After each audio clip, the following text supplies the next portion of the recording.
Let's go early. Let's go early. Let's shock people. Let's shock people. The sun is shining and everything is beautiful. What's happening, people?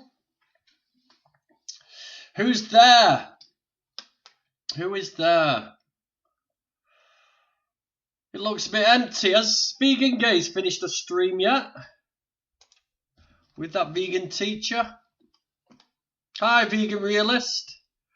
Jose Rezo. Hola, chicos. Hello, Leon. 40-year-old vegan. Took a suggested down weekend, sort of. May go to Fearman, so tomorrow, not sure yet. Sure it'll be a great stream. Hope to catch some of it, JVG. Yeah. Are you still on? UK Vegan Family. Is it Danny? Is it Adi, Adam, and Adamelia? Angarad. Hello. Hello, Angarad. Sarah B. Hello. How are you? Michael Askew. Alright, mate. Alright, no idea. Are you a Cockney? Who knows? Is the sun shining where you guys are? That's the question. Muddy paws. Clean paws, are you sure? You ever been running through some mud? Huh? Yeah, I want to see a picture. Yeah, just a casual stream to get today. There is a link in the description that you can join. Open mic, come and talk to me. UK Vegan Family, hey everyone back. I'm badly sunburnt, so definitely sunny in Midlands. Well, why are you putting sun cream on? Factor 50 if you ginger. Factor 50. Vegan program at evening, guys. I'll be there in a bit. Just finishing something quickly in the garden, then we'll pop by. Oh well, come on, hurry up, get it sorted. What have you got to do? Fix an hole in your badge. Yeah. So hit the link. I'll post it again into the chat. There you go. Now, if you want to come on, you're quite welcome. Hit that link. You do not have to put your camera on if you do not wish to. If you're looking a bit ropey, you had a few drinks yesterday in a beer garden, you don't have to put your camera on. So come on and have a chat with me. Tell us what's happening. We had snow the other week. Yeah, we did, didn't we? We had bleeding snow. Unreal. Well, that's Britain for you, and that's the UK. We're in a world of our own. We've got that system, the conveyor belt that sort of brings in northern winds and makes it really cold, or brings in wind from Europe and make it really warm. We never have sort of just right, do we? We always have it either too hot or too bloody cold. Yeah, let's have a chat. Tell me something that you've been doing. Tell me what you've seen in the news. Let's talk about George Floyd. Let's talk about Seaspiracy. Let's talk about Vimto, the bastards. Vimto, you bastards.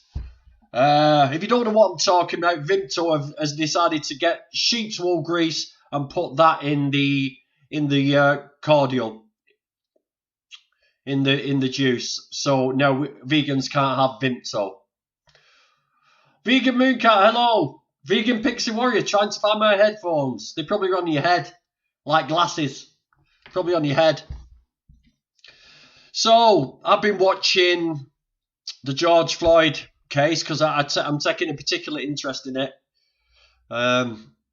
because I think it's a really important outcome, not only in America but here in the UK too, because it gives us that confidence that when dodgy police, and there's plenty of them, when dodgy police do something wrong, they seem to be immune from prosecution or immune to sort of take a responsibility of their actions, like anybody else would in a job. If you go to work and you do something horrible or do something completely wrong or cause harm to others, you're sacked. You're gone. And if you assault somebody, you're in court, you know. So police have got away with it for a long time now. I'm no way calling the police. The police do an amazing job in the UK on the resources they have. However, I think the way they recruit new police officers needs to be a bit more stringent. I think they need to have psychological tests, because there's a lot of people who shouldn't really have that power. They shouldn't really have that power. So yeah, this outcome was great, and I applaud the jury and I applaud the American justice system for doing that, because if you know something, if those people hadn't stood there with the cell phones filming what was going on there, that could have quite easily have been brushed under the carpet and no one would have been made accountable. Nobody. So, yeah, we'll talk about that. The gyms are open again. Woo! Sun's out, guns out. Look at them. Look at them bad boys. Out there. But they're coming back. Went back to the gym last Monday. I lifted weights. Well, I just lifted the bar. I did squats with just the bar. And I'm not joking. For 3 days after, my legs were in pieces. I can't believe how much 12 months away from the gym has nosedived my power. My muscles deteriorated so much. But I'm coming back. So I am going to start vlogging that journey. Has everybody put a few pounds on then this last 12 months? Let's talk as though it's over with now. Let's talk as though this episode is over. Let's hope we come out of this okay now. So it's time to get ourselves fit and healthy. Zooming in to find guns. Please flex again. Zoom wasn't fast. There we go. Look at that. That's not bad. Come on. I've only been back a week.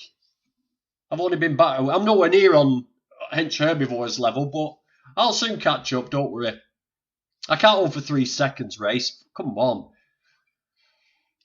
Nearly 54, don't you know? I'm nearly a pensioner. I've even got a bloody thingy hanging down there. Oh no. Oh, for God's sake. I've just seen who's joined the stream. Listen, guys, if you want to join the stream, hit the link, come on board. Why? Why does this man just ruin my life? I come on a stream, first one for ages. Right. Why do you harass me so? Well, I did it because you looked like you were having a good time and like it was going to be a good stream. And I wanted to come and ruin it for you. I wanted to make sure I made it as miserable and pointless as possible and really distract from anything you actually wanted to really do and just mess up the whole thing, really. Anarchy. Hello, Jose. Hola. Buenos dias. Buenos dias. You've got some echo there, mate. What have you got on? You need to sort something out there. You've got... Okay, I'll fix it. Give me a second. You better fix it, boyo. You better fix it. Vegan Pixie Warrior! Hello! Whoa! So, guys, what do you think of the George Floyd case? I'm interested to hear your views on this. Mooncat, what do you reckon? Yeah, it's good. It's good that they got the right verdict, isn't it? Do you think it was the right verdict? See, I'm not very good on the news, to be honest, but I'm assuming we're talking about the guy that he had his, the trial that went on, and he had his, because obviously I'm from the UK, I should know. He had his leg shoved in his neck for 9 minutes or something. 9 minutes and 29 and seconds. He said he wasn't able to breathe, and blah blah. Yeah, it's definitely the right verdict. What kind of a police officer are you if you can't tell that you're actually suffocating somebody to death with your knee for 9 minutes? I mean, mental, isn't it? It's absolutely insane. There's people around him. You can hear the guy. I've seen the previous arrest videos of the guy. When he was arrested previously, And he didn't seem the kind of guy to me who was that much of a problem. He seemed to not like to get in the back of vehicles. He seemed to have a claustrophobia issue possibly, and all these other things. And he did panic at the time. Panic at the time of the arrests. And stuff like that, but he didn't seem like a massive amount of danger. I mean, on the first one that I watched where he was arrested, the police officers were a completely different kettle of fish. They acted in a completely different manner. They calmed him down. They were a lot different with their attitudes towards him. And then that second time round, it just seemed a completely different way of handling the situation. If they'd handled it in the way that his previous arrest went, then maybe the poor guy'd still be alive. Exactly. Leon, yes, the guilty, it was everything. All 3 charges were pushed through. So this guy's looking at 30, 40 in prison. I don't know whether they might just give him some... I don't know. I mean, if he's been convicted of something, he's going to get treated as something, whether he was a police officer or not. So...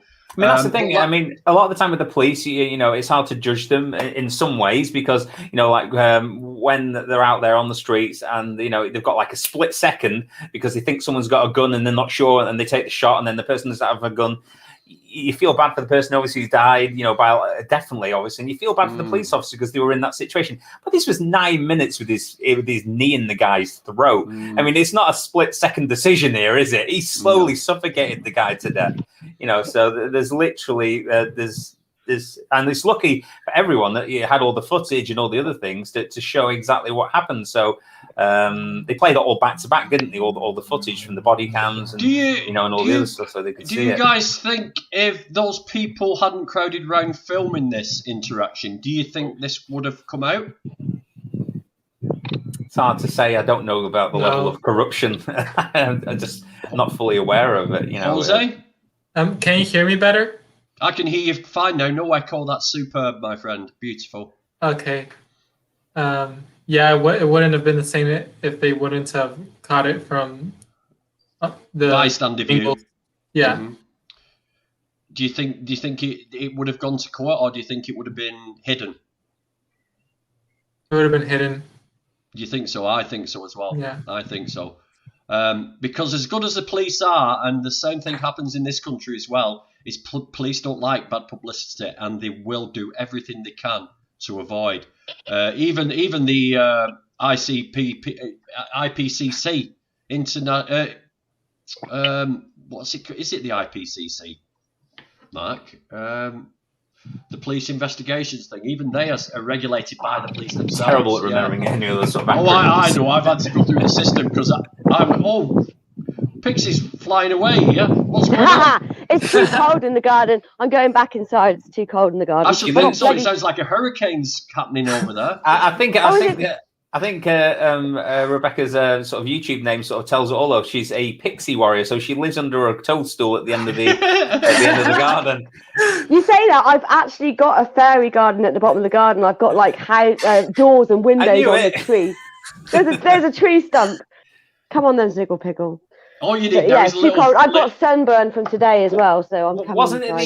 Wasn't it the guy who wrote Sherlock Holmes? Didn't he actually believe in fairies and stuff? And there's that whole thing where he going to go off topic, where somebody gave him some false pictures of fairies dancing around like a mushroom and stuff, and he took it all in and believed it.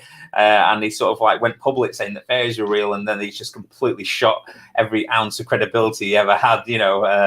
Yeah, it was those little girls, wasn't it? Those little girls had faked the fairies. Such an intelligent guy, but he's sucking him right in there. What do you mean? Are you telling me fairies aren't real? Is that what you're saying? Pixies are. Pixies are real. I'm proof. I'm proof of. You don't want to know what Grumpy calls me. It's not nice. How do I explain to a corpse muncher why getting Vic D from sheep's wool is wrong? As quote, I think you're being extreme, as sheep make wool and we have to shear them. Right. Yes. Show them how those sheep are bred and strapped with their legs and arms spread while they're masturbating them and sexually abusing them. Show them It's not just that as well. They're selectively bred to produce more wool. Sheep in the natural state shed wool. Yeah, depending on the season, etc. Yeah, depending on the season. So what happens is these sheep have been bred so that they've got folds of skin that produce more wool. So they like those wrinkly dogs underneath. So they produce way more wool than they should do. Now the cruelty comes in. Number one, sheep shearers are paid by the sheep. So it's in their interest to do as many sheep as they possibly can. Are they going to do that nice and gently with a nice bit of sort of mirror in the back and sort of a bouffant and all that? No, they're not. They're going to do it as quickly as possible. And there's footage out there that shows them kicking, punching, digging in. Also, the cruelty comes when they shear too early. They tend to shear sheep a bit too early. So when the weather turns cold, they lose a lot of sheep through the elements. That's another reason. And then, of course, the baby lambs are all murdered for the legs at Easter. So it's implicitly cruel, the whole sheep industry. It's crazy though. I mean, a guy I work with, I haven't seen him much since lockdown, obviously. He said to me, well, you know, they need us because we need to shear them, otherwise what would they do? I said, do you really think that Mother Nature has really evolved sheep to require humans to actually shave them in their, you know, if they weren't tampered with and left in their natural state? They actually require humans to have a shearer to actually allow them to live successfully. So that would be a weird evolutionary trait, wouldn't it, really? He said, no. And I said what you said to him, you know, about the selectively breeding them, blah, blah, blah. And plus, you know, it's the same thing that everyone thinks that cows just produce milk and have no idea that they're required to be pregnant. Don't they also strap them down and dock the tails, put like the equivalent of elastic band on, or rip them off? I've heard that. So you've got all that stuff as well. It's absolutely inherently cruel. The two lambs that we saw at Pear Tree Animal Sanctuary the other week had full tails. It was so beautiful. It was so lovely to see. They'd have dreadlocks. We'd have sheep with dreadlocks. Is the vitamin D question generally because of what Vimto have been up to? Yeah, it's wrong. Sherry is absolutely gutted. Absolutely really? Good. She went out to see if she could get any old stock without vitamin D in it. When she couldn't find any, she's just, oh God, no. And she's like, we had like 3 2-liter bottles of it. She hadn't noticed, so she's like pouring it all down the bloody drain, and just like, oh. I mean, it's only the dilutable stuff, the juice stuff. Yeah, that's what she had. She likes hot Vimto. Yeah, the fizzy. Yeah, we used to sell that at school. We used to have that at school.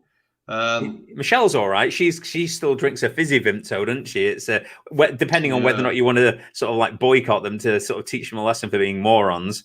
That's another question. Well, I've already put my threepence worth on Twitter. I've put sheep shearing videos on there on the Vimto site. So I've done my little bit. You'll be proud of me, vegan pixie warrior.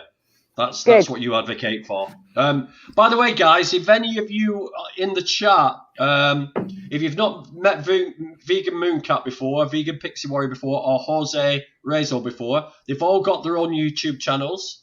And go over, subscribe, have a look at what they do. I think you'd be really interested. Another thing I saw during the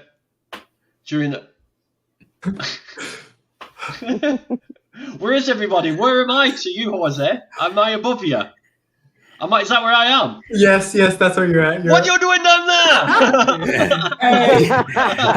I think Jose was trying to poke you in the eye then.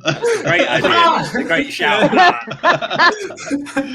So, something I saw during the last was Hench Herbivor's video with Dr.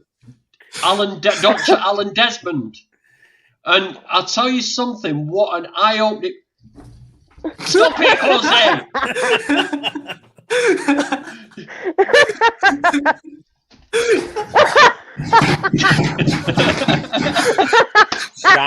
Dan, your volume keeps cutting out. No, it doesn't. Stop it. I hate you for that. Funny. That was so funny. Twice you've got me with that one. You're so evil, Mooncat. You're so evil. I think I started it actually, so don't leave Mooncat alone. Yeah, see, I love it. I love having the power. What were you saying? I was reverting to sign language.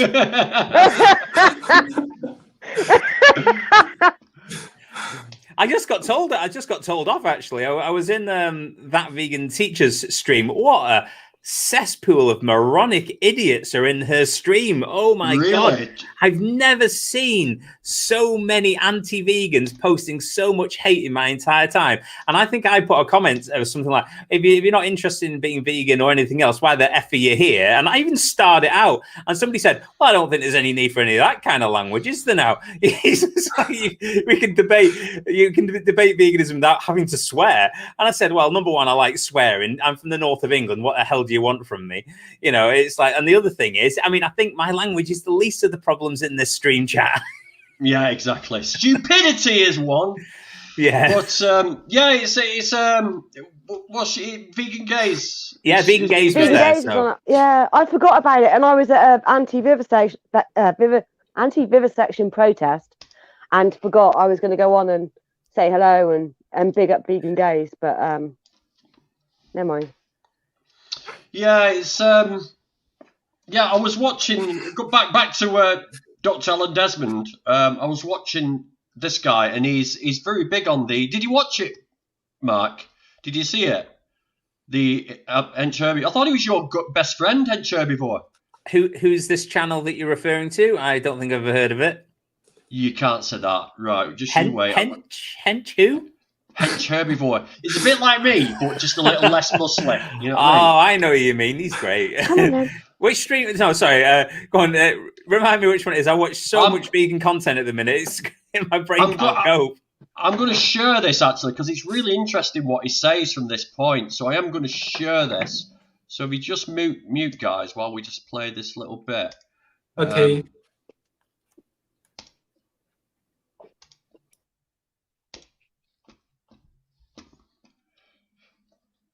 I haven't seen the studies on that yet. Licking a tree. Maybe we should do a little study. We could publish it, Paul. I'm up for it.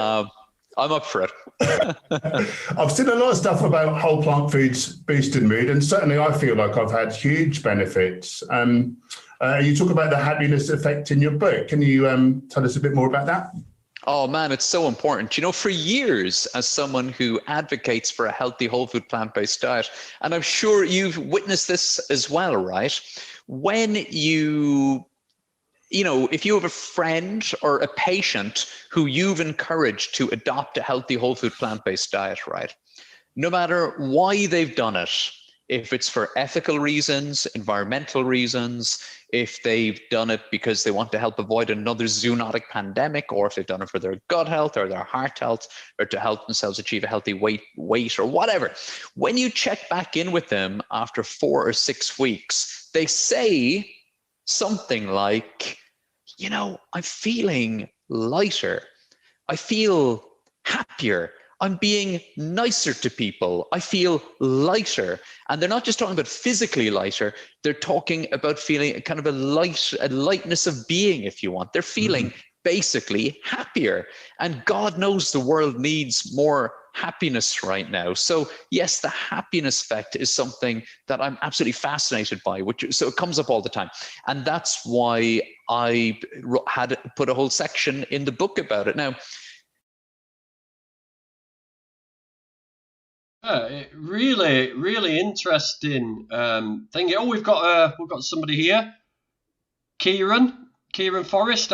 Let's drop him on. Hello, Kieran. Hi, how are you doing? You all right? Have we had the pleasure of your company before on this channel? No. I watch a lot, but I've never been on. But yeah. Welcome. Lovely to meet you, my friend. Yeah, I was just finished what I was saying. And basically, this guy goes on about the gut microbiome being responsible for mood and for depression and for anxiety.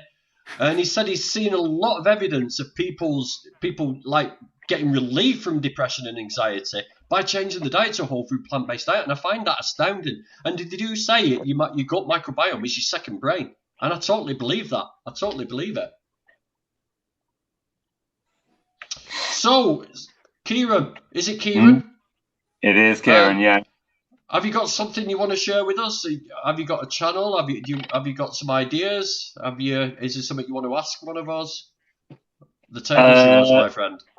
So, No, like I've got a channel, yeah, and I need to post a bit more up here. I'm going to start posting some poetry up here. I think I've spoken to you, Vegan Pixie Warrior, before on Instagram, but I'm pretty quiet, to be fair. I've been vegan for a year now, and I'm kind of just finding your way, finding your way. So you're not actually active yet. You're active now because you're here. You're on my channel. Yeah.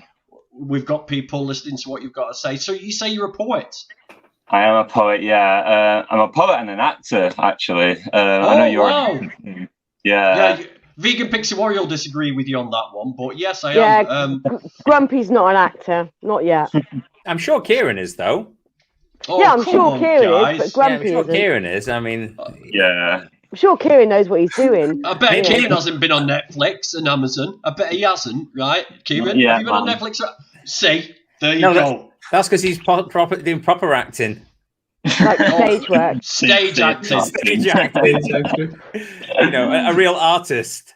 Yeah, I think I'll tell you something. Theatre acting, it's not for the faint-hearted. It is. I've done it twice, and it was one of the biggest adrenaline rush, euphoric things I've ever done. But I don't wish to do it again. Once your adrenaline kicks in, you get on stage. That thing of I won't remember what I'm going to say and all that stuff, and the lines and the scripts, it disappears. Yeah. You're in the moment. But yeah, so hats off to you, mate.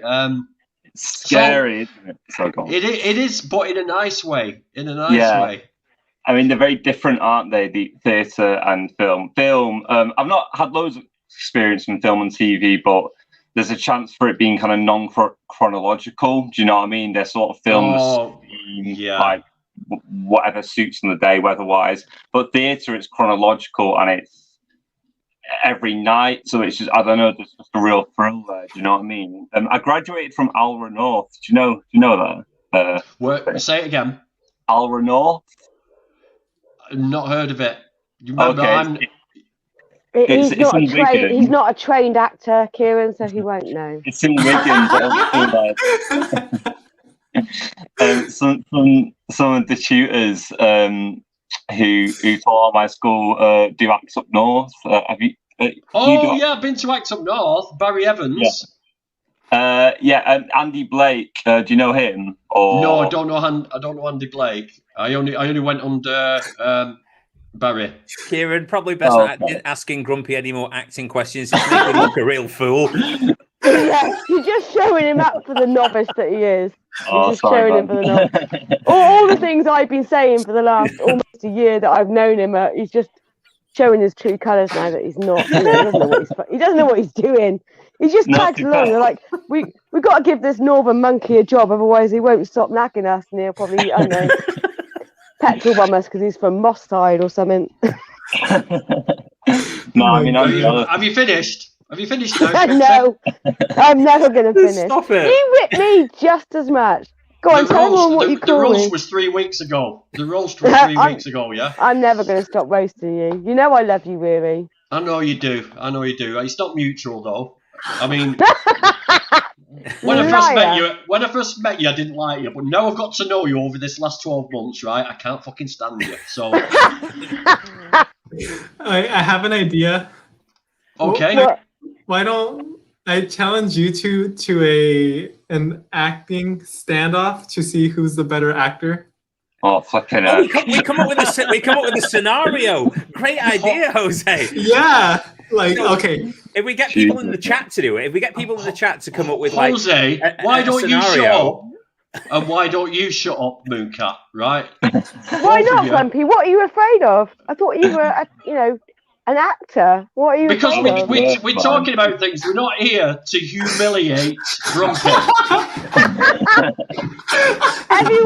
Everyone is always here to humiliate Grumpy. It's just the way the cookie crumbles. Right, next question, Kieran. While they all plot the little evil little scenarios for me. Yeah. Are we going to see some vegan poetry then? That's what I want to see.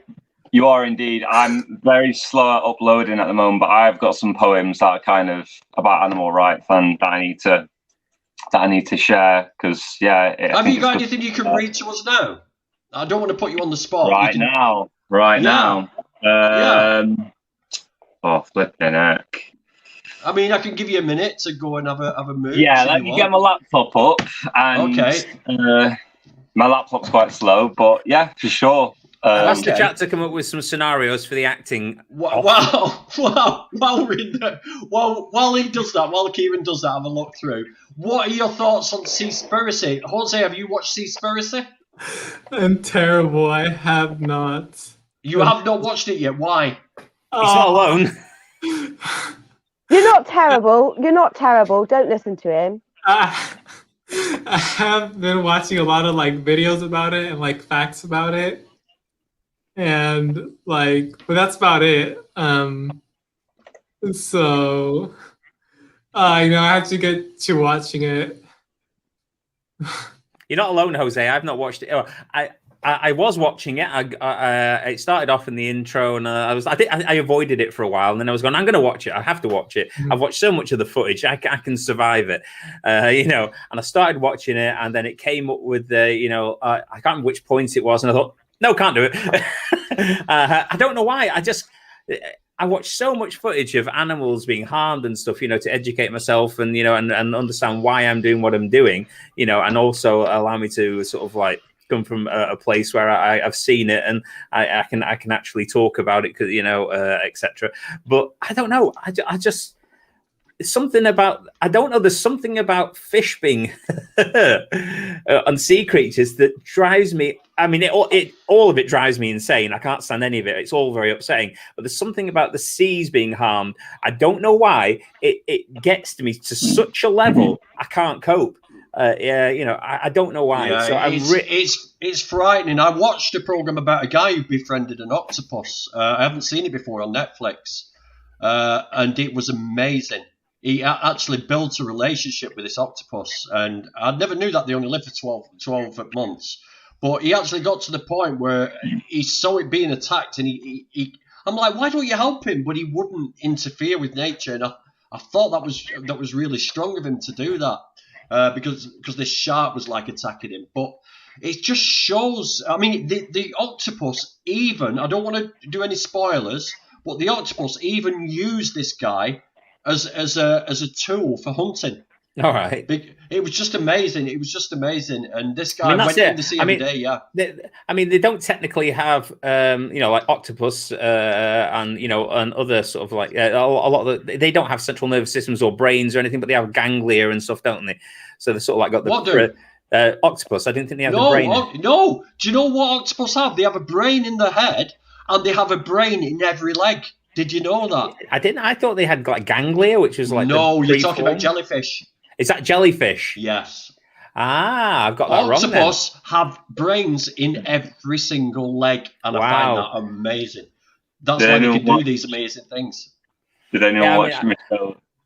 Sorry, turn. No, carry on, Kieran. Go on, Did anyone watch Michelle Lowe's live stream? I think it was the other day, where she was interviewing that guy who wanted to eat what was it, bivalves or something? He wanted to eat bivalves, and he wanted to eat all those sorts of animals. And I think I commented a few times, completely disagreeing with him, because and number one, they've got like what I thought octopus had, which is the pre sort of brain ganglia sort of thing. So they've got some degree of pre sort of forming that sort of thing anyway. At the end of the day, they're pretty gross to eat anyway. No, I disagree with you.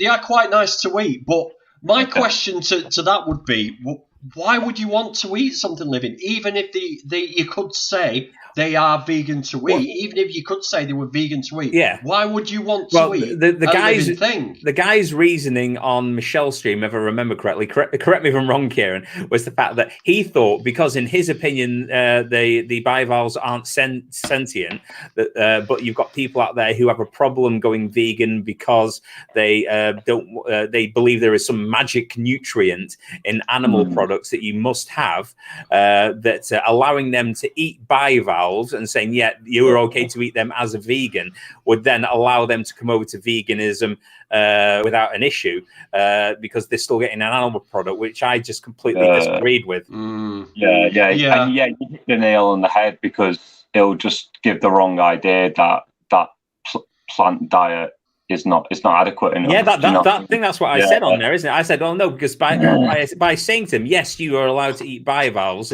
we actually encourage you to eat them. You're sort of saying, you're sort of almost agreeing that there's a nutrient in those that you're not getting from plants, which then makes them think, oh, what about fish? What about beef, chicken, and all these other things? Maybe I should be eeating those because even the vegans say I need to eat bivalve. It's like after that video I did of Glider Guy, and I've got all his 15-year-old cronies on my chat now. And one guy says, well, I'm anemic, so I've got to eat meat. And I'm like, well, hold on a minute. You're anemic, so you're short of iron. You're eating meat and you're still anemic, so there's something wrong. You need to be eating like supplements. And you can get iron from nuts. You can get iron from leafy greens. The iron you're consuming from meat is heme iron, which causes cancer. So... it's like, there's a lot of bullshit out there, and people want to believe. They're a bunch of kids, though. I've had one of them come onto my channel, and I've tried talking to him, but he said that he doesn't think that humans or non-human animals have a moral right to live. I've just had my protege on, and he's jumped off again. I'm just. Can I just say, Stephen Pixie Warrior, that I really do miss your other microphone when you're not using it. It's just got this deep sort of lush sort of like tone to it that is just quite nice. You're a pervert, you. Shall I plug my microphone in instead? I'm on my phone, so I'm using like headset. It's fine, I can hear you. It's just that the other one's just kinkier. Sexier.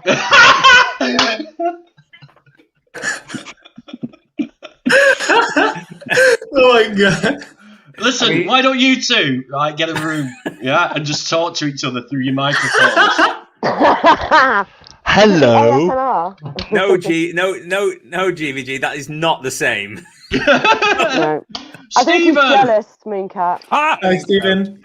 You're wrong. Hi, Stephen. Hello. Stephen, are you still vegan, Stephen? Of course I bloody am. Yeah, that's what I like to hear. Well done. Thank you, Jose, Kieran, if you don't know, that Stephen come on for a chat with me one night, and we actually saw him. And Stephen's an actor as well. Woo! Lovely claim to be. We've got two actors. We've got two actors on the stream. Fuck you, Pixie Warrior.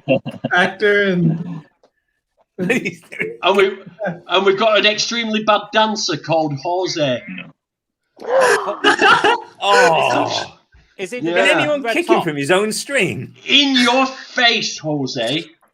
Ooh. Yeah, but then again, have you seen it? I think his video, his channel, actually, his work speaks for itself. He's a good dancer. Yeah, he is actually. All right, he's a good dancer. I'll take that back. If Glider Guy wasn't useless enough for his morals, he even plays terrible games. Gosh, get some Wave Racer Donkey Kong up you. Oh, come on, DJ Cat.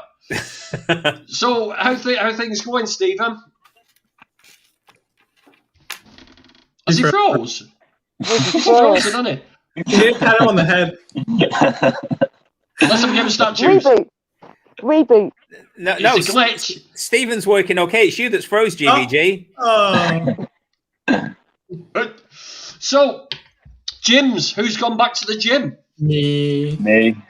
Mine's still getting refurbed. Oh, that old chestnut. No, it is. Right. Mine was DW Gyms, which went into receivership during lockdown. And they've just been bought out by JD Gyms, is it? So we're just waiting for those guys to finish refurbing. Yeah, mine's been taken over by Everlast. You know they make stuff, don't they? Like gym equipment and whatever. Boxing stuff, don't they? Yeah, Everlast. Yeah, I think they've got fingers in a lot of pies actually. Everlast. Vegan pies. Vegan. Well, no, not vegan pies. It's not a vegan company, is it? No, it's not. But I'll tell you something. My God, I'm feeling it. I really am feeling it. It's like I've never walked into a gym before in my life. Before it was just I did squats with no weight on. And I couldn't walk for 3 days after. I was walking like John Wayne. If anybody's old enough to know who that is, I should do. He's one of my favourite actors. I love True Grit. Not that remake, obviously. That was rubbish. True Grit, yeah. I used to like all the spaghetti westerns as well. I used to love those. Yeah, the good, the bad, and the ugly, fistful of dollars, all those. That's not even John Wayne. That's Clint Eastwood. Yeah, he's better. He's better. I challenge Reg Mac Cobod, hello. Hello. Hello. Well, I'm not working at the moment because my living room is a junk room because we're having the house done up, so there's nowhere for me to work out. Your mushroom. Is that your excuse? I thought you was running. I haven't started running. I've screwed my ankle up again, didn't I, in March? So I haven't started running again Yeah, yet. so Vegan Mooncat's gym is being refurbed, and Vegan Pixie Warrior's ankles like thingy, but she managed to walk to the beer garden and to town to get something to eat. That was fine. I can suddenly walk again when I'm going to the pub. Yeah, well, nice. the beer is a What do painkiller. you mean? I haven't had a drink for 3 weeks. Someone's Mine's got an literally echo. across the road. Right, man. Kieran, have we Yeah. found a poem yet, please? I want to Yeah. hear some poetry. Yeah, Are we sure. going to go for it? Yeah, Should sure. we mute? Should we mute so we don't speak over Let's or make mute. noises? Right, Idiot. ladies and gentlemen, for the first time on Grumpy Vegan Grandad's Super Show on a Saturday evening, we have Kieran Forrest, and he's going to give us a poem. This one's called Food. My teeth are an explosion. I ask them to be kind to my smoked salmon and scrambled eggs. Remember when I found out that fish, the food, was fish, the animal, crying up to my dad, look. I want to tell you that Morrison's was already flooded. Noah on his boat full of animals did not crash through the windows. They were just here. Waves squashing the fishes back to life. Faces a continent. They heard me scream. They leapt up yelling, gotcha. We're not food. I want to say my chainsaw fingernails didn't muddy the ocean with so much greed. They trusted me. That sweet little boy. That's it. I like it. So it's from the heart as well. Is that from a past experience? Yeah, so as a little boy, obviously I'm a very new vegan, but as a little boy, when I kind of like knew that, and like there was a food called chicken and there was a food called fish, I naturally compartmentalized. I thought, obviously, that they don't mean the animal fish and the animal chicken. And then when I was in Morrison's one day and I saw a load of like dead fish, I got really upset. And my dad didn't get it, like didn't get why. I didn't know. And yes, I just wrote a poem about it. It's weird, isn't it? I think it's only the fish that it's just dawned on me now because you've said that. That is the only thing that you see the full dead body of in supermarkets is fish. Yeah. The heads, the eyes. That's the only place you see. And sometimes when you go in the Chinese wholesalers, you see live lobsters in the tanks as well. That's disgusting. That's not really nice to look at. But how old are you now, Kieran? I'm 25 now. Yeah. You're 25. So why did it take like 24 years to sort of come round to this? What triggered the veganism?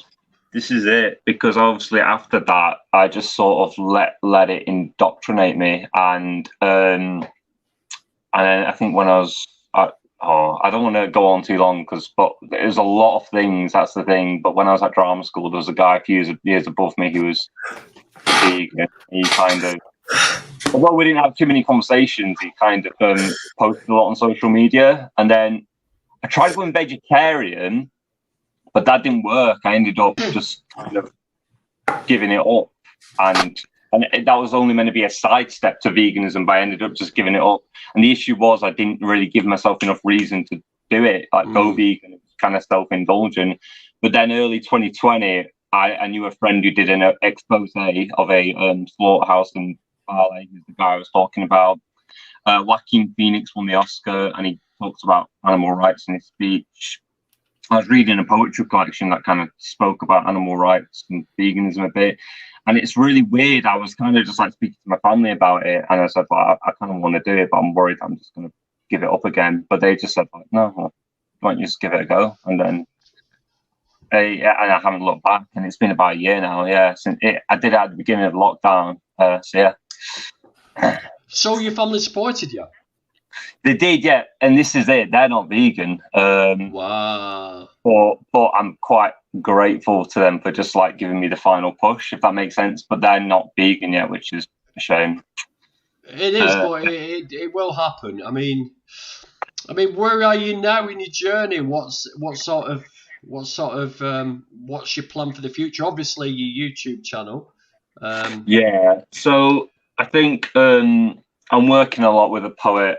One of my favourite poets. He's London based, and I'm wanting to get published. And I want to talk a lot more about animal rights in that sense. And yeah, I just want to be more vocal. I'm more kind of active, and that's I guess that's my plan really. I mean, what steps are you taking? Do you go on social media? Do you argue with people on social media? Are you getting trolled? Do you get questioned by people now? Have you lost friends? Not lost friends. Like I do talk a lot on social media about it on my Instagram. I share a lot on Instagram, and I post statuses on Facebook. I've not had too many trolls. Obviously, like I've done things on TikTok and you get trolls, and I've sort of made the mistake by engaging a bit too much with them, which is just no point really. But at the moment, I've not lost friends, but I've sort of had fallouts with my family a lot, which is how it goes.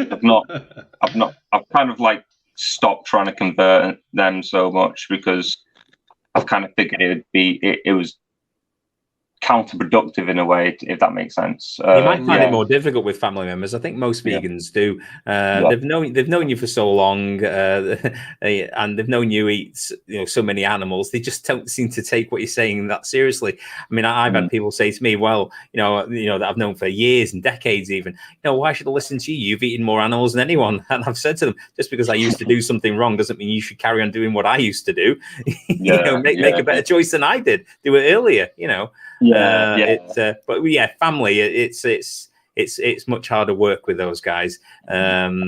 It's very difficult indeed. And there's some anti-vegans, when you get the trolls and the other people. I mean, when I first started, I would engage in a lot of conversations with them, and nowadays, I think within the first couple of minutes, you can realize if it's just a hard-headed moron that is no intention of changing whatsoever, or somebody who's actually, open to the idea of, not harming animals, and you might be able to make a dent in them. But it's learning which battles to fight, really, isn't it? Right, well, I'm just going to add someone to the stream. I'm going to add Leon, the enigma that is Leon. So I'm just going to flip Leon on just so you know. There we go. Sorry, Kieran, you were saying. Leon, you've got the stream playing. Do I've got the stream playing? I was just saying, it catches everything. Can you all hear me? I was just saying it's really sad, because obviously it'd be really nice to be able to have a good debate with someone. But a lot of time people don't want to be on it. 1 minute, 1 second, Kieran. Leon. Yes. I can hear you fine. However, there's a really bad echo. Have you got the stream playing at the same time? Have you got YouTube open? No, I'm on my phone, so it probably is playing combined with my phone. If you've got earphones in, try and plug the earphones in, mate. I'll just mute you for a minute. I don't have earphones, mate. I'm just wondering why it's repeating on your phone. Have you got YouTube on in the background? No, I'm on StreamYard, but it also shows your live stream. No, right, so that's where it's going wrong. It shouldn't do. You need to click off the live stream. No, I think that's right. Is it because he can hear us through his phone, but then it's also, through StreamYard, but then it's going back into his mic as well? Yeah, that's what it does. When I joined UK Vegan Family for their stream, when they had their 500 one, I was on my phone and it picks it up. That's why I had my headphones in earlier with my phone. But I thought I'd please, vegan moon cat. There it is. I'll tell you what, Leon. Yeah. What we'll do is we will let you talk and say what you've got to say. Then I'll mute you.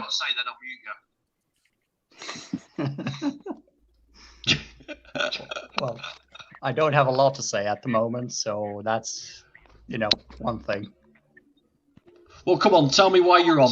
Give us some idea of what you want to tell us. Well, I was debating whether or not to come on, and me being the very insecure, humble of vegan joy that I am, decided to go like, you know what? Fuck it. Let it try. I'm really glad you've come on. However, we need to sort this echo problem out because it's just an absolute ball ache.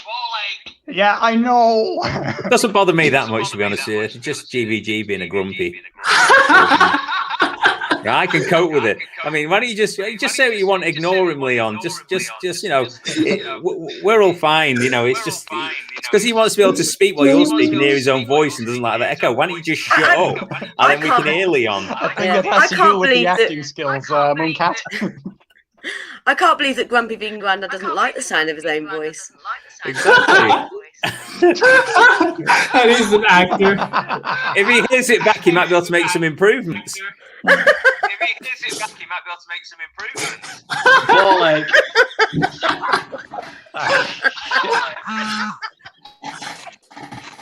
So what's the weather like where you are, Leon? No, he's gone quiet. Don't speak. Wow, there's no echo. He fixed it. Yay! Yay! I'm so happy. Yes. Even though Vegan Mooncat uses another opportunity to dig me again. You know how much I like it, and I especially liked your moustache in that new Netflix thing. It was amazing. What was that moustache? How long did it take them to apply the moustache and the beard and everything? How long were you in the chair? Well, what they actually did was they trimmed around, and then sort of and when it was fitted, I thought, yeah, it's great. But then I went to take a sip of tea, and oh my God, it just went. You needed a straw. Oh yeah, I got a. Oh. Let's all pile on VGV. I don't know who VGV is, Paul. Don't you start as well, you old bugger. Jesus Christ. Come on, Paul. I can call him an old bugger because I'm an old bugger as well. Where's Leon gone? Yes. He's just fixed it and then he's come back on. So where were we? That piece of halibut was good enough for Jehovah. Oh no, that's Life of Brian, isn't it? What we're doing. What? So Jose. What's your plans for the future? Let me question you now on where you're going. What's happening? What have you got planned for us? Like in terms of my channel? In terms of your channel, in terms of your life, in terms of your big smile that is not going to look so cool when I come over there and punch you in the face for ripping me. Oh, look at Mooncat. What? Yeah, I'm going to come over there. I'm going to punch him in the face because he keeps ganging up with Mooncat on me. He's like literally one of the nicest guys ever. He's not nice. That's an evil smile that he's got there. Evil. He laughs when Mooncat rips me, and he laughs when you rip me. So he does that because the truth is funny. It's not funny. It's not true, and it's not funny. It's not big, and it's not clever. You're not big or clever. Yeah, but look at them guns. Look at them guns. Guns. See, look. He just, as soon as Mooncat says anything and laughs, he's in there. This is what's annoying about Jose. I just said guns. I just said the word guns. Like he heard you saying guns and flexing your arm and pissed himself laughing. That's what happened. Oh my God. This is so much fun. Next week, can't wait to tell you what I'm doing next week. I'm taking 2 meat eaters to the Tulip Vigil. And then in the afternoon, all going well, I'm taking my son to Pigs in the Wood to meet the pigs in the wood. Ooh. I can't wait. How old's your lad again? He's 19. No, 19. Very Paul Hardcastle. Yeah. Love to join in, but this is a bad time for me. I'll just observe and make the odd snide remark if that's okay. Snide mark. I'm sure people only come on to abuse me. I'm sure my audience is just here purely to abuse me. Okay, so we're making a few jokes, about acting and stuff, and you just threatened to punch Jose. I mean, who's more abusive? That's all I've got to say, GVG. Come on.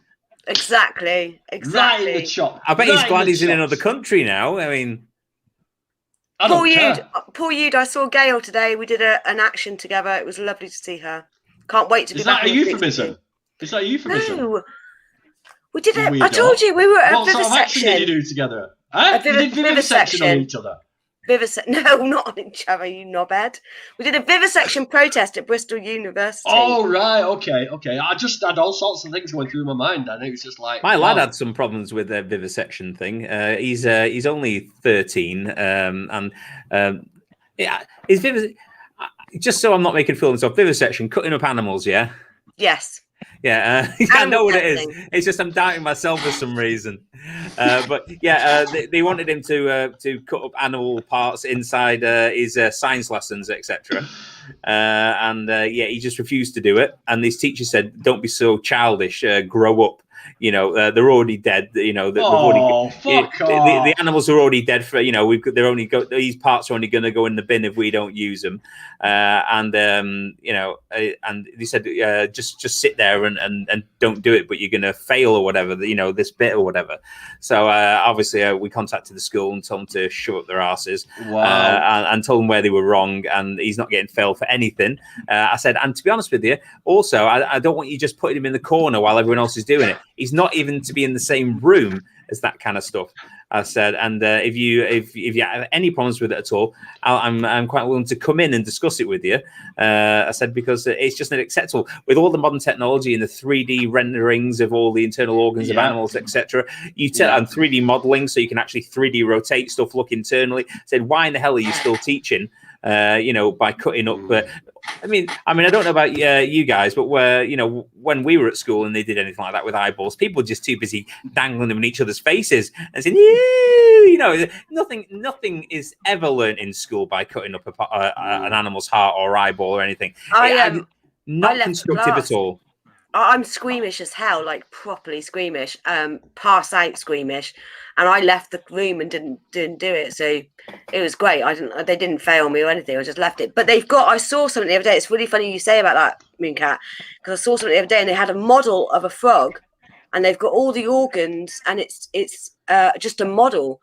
And they're trying to roll it out to all schools. So that would be amazing. How much better is that for the animals, and how much more educational is it for the student? Or are they just going to have like a dead animal part that they're smushing around on the plate and everyone's going, messing around with, or to actually look, a 3D model of an animal and actually, have more of an education of how it works, etc.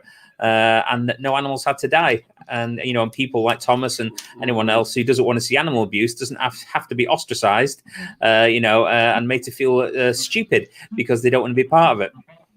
What well do you think done, about... amazing dad. Sorry about that. Yeah, exactly, mate. And would you have punched them if you'd have gone in, do you think? In the face? I'm pretty good at controlling myself, to be honest. I've had a lot of trouble over the years for different reasons with different people, and I have extremely good self-control. If you do need anybody to go in to punch him in the face, I'll do it for you. What is it with you and punching faces this evening? Like it. You've already threatened Jose, and now you want to go beat up my kids' teachers. Yeah. I mean, come on. Yeah. It's not all about violence, Bunsen burner. Get the head and like Bunsen burner over the face, over the Bunsen burner and stuff like this that. This does not sound like something I should be doing. Yeah. I'm not particularly sort of polite with teachers, sometimes. Yeah, I start off with, but I get agitated quickly because there's just. I mean, come on. I always run into problems. How many times have you people out there and you people on the stream with me now have talked to people about animal abuse, and you just thought to yourself, I'd love to just punch you in the face after that comment. Hands up. Yeah, I don't want to punch people in the face. Yeah, I do. Really hard. With the ring of death. Right there. Right. No, yeah. I'm staying away from this box party for vegan campout is cancelled. I'm staying away from you, campout now. Right, serious question here, guys. Serious question. What do you think about service animals in a vegan context? Okay, I'll answer first and then let you guys go around and we'll think it. But personally, there's no need for horses in the police anymore. There's no need for horses in the armed forces anymore. Completely useless, and we've got machinery to do the job. Guide dogs, bit of a grey area. You know, we've got eye transplants, we've got ear transplants now that sort of help a little bit. There's only been guide dogs for the last sort of 40, 50 years. So what did all the blind people do for the thousands of years before that, you know? So, yeah, in a vegan context, I still think we shouldn't use animals to do anything, really. We've got machinery to go and sniff out bombs and stuff like that and deal with them. Yeah, I mean, legalise drugs and there'd be no need for sniffer dogs, you know what I mean? Just legalise all the drugs, you know? They legalised cannabis, legalised alcohol, legalised tobacco. So that's my answer to that. I mean, surely there's machines that are able to detect sort of like drugs now without having to rely on an animal to do it. I don't know. I know they have very sensitive noses, and it's probably cheaper to buy a dog than it is to train it to buy a machine that can do it. But I'm sure there must be some kind of apparatus to do that. As you say, no need for horses. Absolutely no need for them whatsoever. You don't no point in riding around them all day, giving them spinal injuries and causing them all kinds of difficulties when it's absolutely non-required.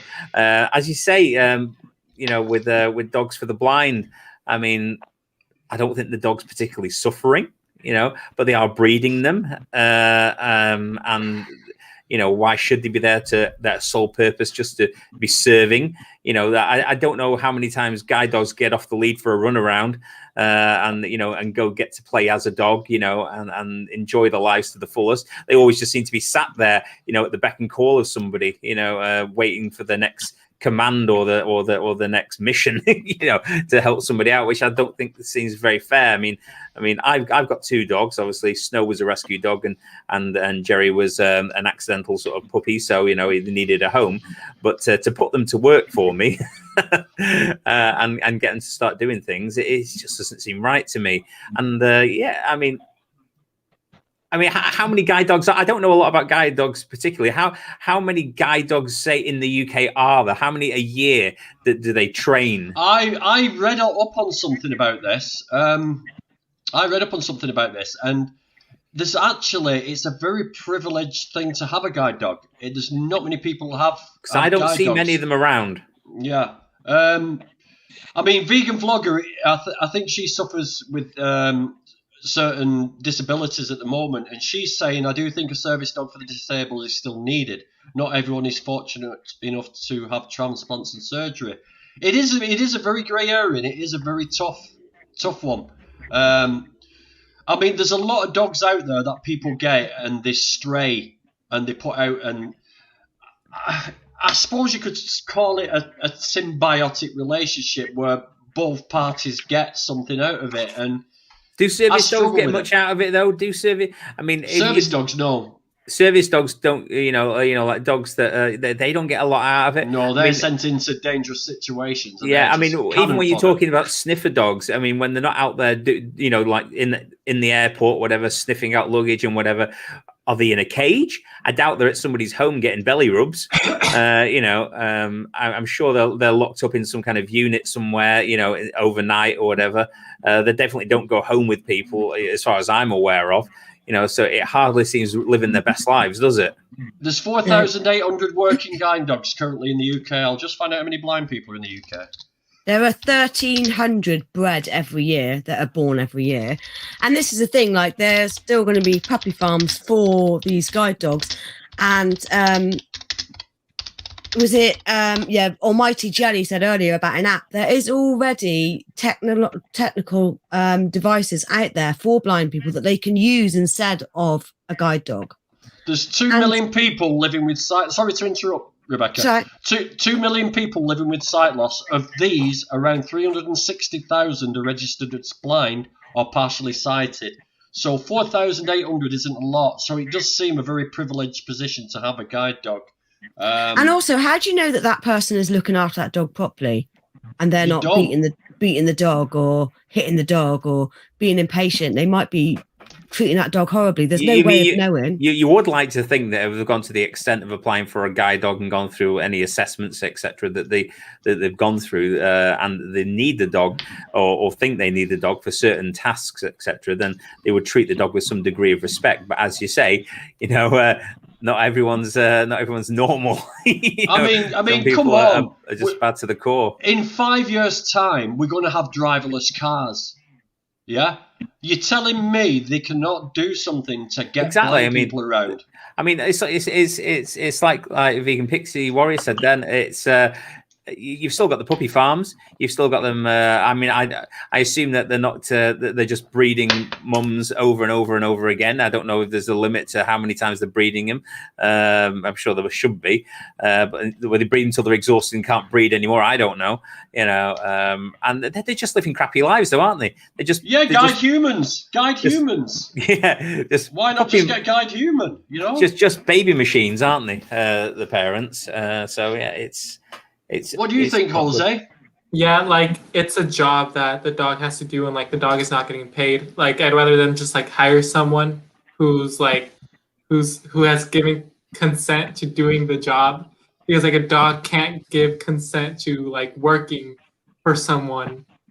Wow, great answer. Great answer. Can I ask another question? Sorry to interrupt. It's just because I'm curious. I don't know if anyone in the chat or anyone or on the stream knows.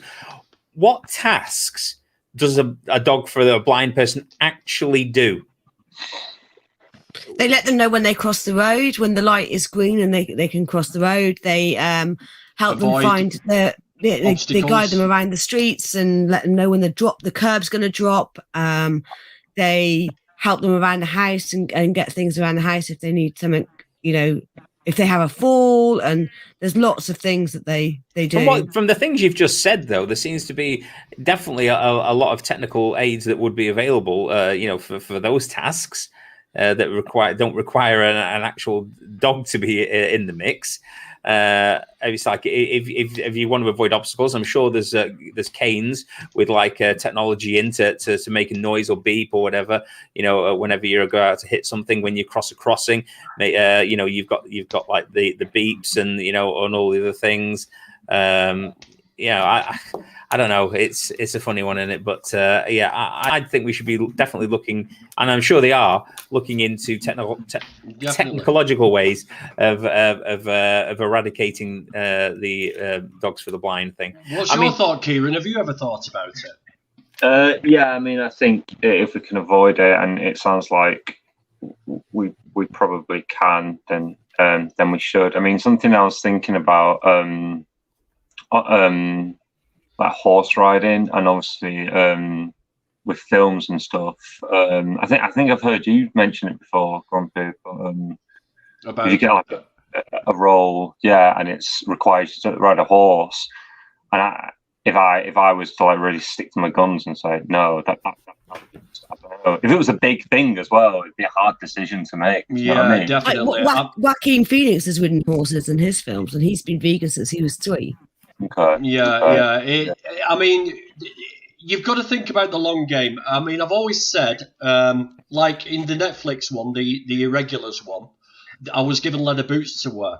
Now, I did ask them for a vegan version. They said, we haven't got a vegan version. I said, are these boots brand new? She went, no, they're used. So I wore them. Okay. So we've got to sort of make these allowances. I was also in a scene with a horse and carriage. And I think CGI should take over from that. But at the moment in the film industry, it's a non-vegan world, even though they're very good for vegans on set. There's always some good vegan fare, good vegan food. They always look after people. If you state your case on film sets, they will change things around so that things you wear are vegan. But like you said, Kieran, it's like the only time that I would put my foot down and say no would be if I was offered an advert and it was like, I mean, 20k advert to advertise meat products, the money would be so useful, but I could not ethically do that. I could not. I would advertise a company that also sells meat, let's say Greg's, but I could not directly advertise anything, any clothing, any food, any makeup, anything to do with animals. So I could not do that directly. So it is a tough one. I mean, the travels of Romesh Ranganathan, when he was on the travels, and they asked him to fly that eagle to catch a rabbit or something, and he actually got a toy on a remote control car. He wouldn't ride on a camel, so he sat on top of the Jeep. So he stood by his guns. So it is possible that people will work around you. And again, you've got this clause now, and it's a recognised philosophy. So I should imagine if you're under contract and you get the contract and you've got like your books for a job, and you go to that job and say, sorry, I'm not wearing this, and then they say, sorry, you can't be in this production, you could sue that company just like you could sue any other company for discriminating against you. So that's the same with my job. I've got I work for a catering equipment company, and I have to look at photos that are being loaded to the catalogue and the website that are their lifestyle photos, their plates of food with animal body parts on them. And that is my job, and I've got to do that quite a huge percentage. Something else I was kind of thinking, like I got into a conversation with my mum about this, but say you were like caring for someone.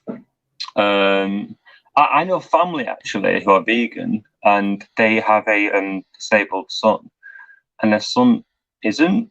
And I think they were quite anxious about the certain foods he liked, like the transition. And I was sort of like just thinking about it in terms of like, I wonder how hard they tried, or if they didn't try, they were just too anxious about it, so they didn't try, or they did try it, it just wasn't working. But I was just like thinking about it. If I was like looking after someone, like I don't know, like a grandmother, a sick grandmother, it's very hypothetical this, and my grandmother who didn't want to eat vegan, but however I was paying, do you know what I mean? I don't know, like legally, would I look bad? Does that make sense? Yeah, I know what you mean. Like my father-in-law sadly passed away last year, but in the lead up, my husband was spending time giving his mother a break and spending like a week or two looking after his dad. And he's like, you're eating vegan, and he ate vegan the whole time. Yeah. And so after he left, he's like, well, he's been having tea with soy milk, and he hasn't even noticed. So Mum was doing it, and then when he was kicking off, sorry, we've got a visitor. He was kicking off on that then, and saying, I don't want soy milk, I want cow's milk in it. I said to her, why don't you pour the soy milk into the cow's milk bottle? And then he's not going to bloody know the difference, because he didn't notice the difference when Dan was doing it. So, but I know what you mean, is that because that's their choice, but it's not a personal decision. Kieran, to put it into context, mate, during the lockdown, I've been the only earner in my family. So all my wages go on food for the family. I've got steak in the fridge, and we'll give it its proper name, cow flesh. I've got chicken periods in the fridge. I've got pus and blood in the fridge. You know what I mean? And unfortunately, it's what I've got to do. It's one of those things. You can't avoid it when you're in a non-vegan household. I mean, my only option would be to leave my family.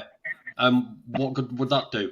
You know, so it's not a possibility. I mean, people will say, well, you should leave her. That vegan teacher would say, divorce her, you know, but it's not feasible. It's not fair. Yeah, exactly. And no, it's called sucking it up. Every now and again, you've just got to suck it up and just accept that we live in a non-vegan world, and we've got to live with the non-vegans. I mean, I'm always. I mean, my stepdad today come in. He says, "Oh, what are you cooking there?" I said, "I'm cooking mushrooms." He said, "I don't like mushrooms." I said, "Why not?" He says, "Oh, I just don't like the texture." I said, "Yeah, but there you are going putting pus and blood in your brew." And he's like, "What are you talking about?" I said, "Well, there's pus and blood in that, you know, and hormones and all sorts." And I'm always putting little things like that to them all the time, and that's my way of getting back at them. You know, doing my bit is just keep putting these things in there, correcting them. You know.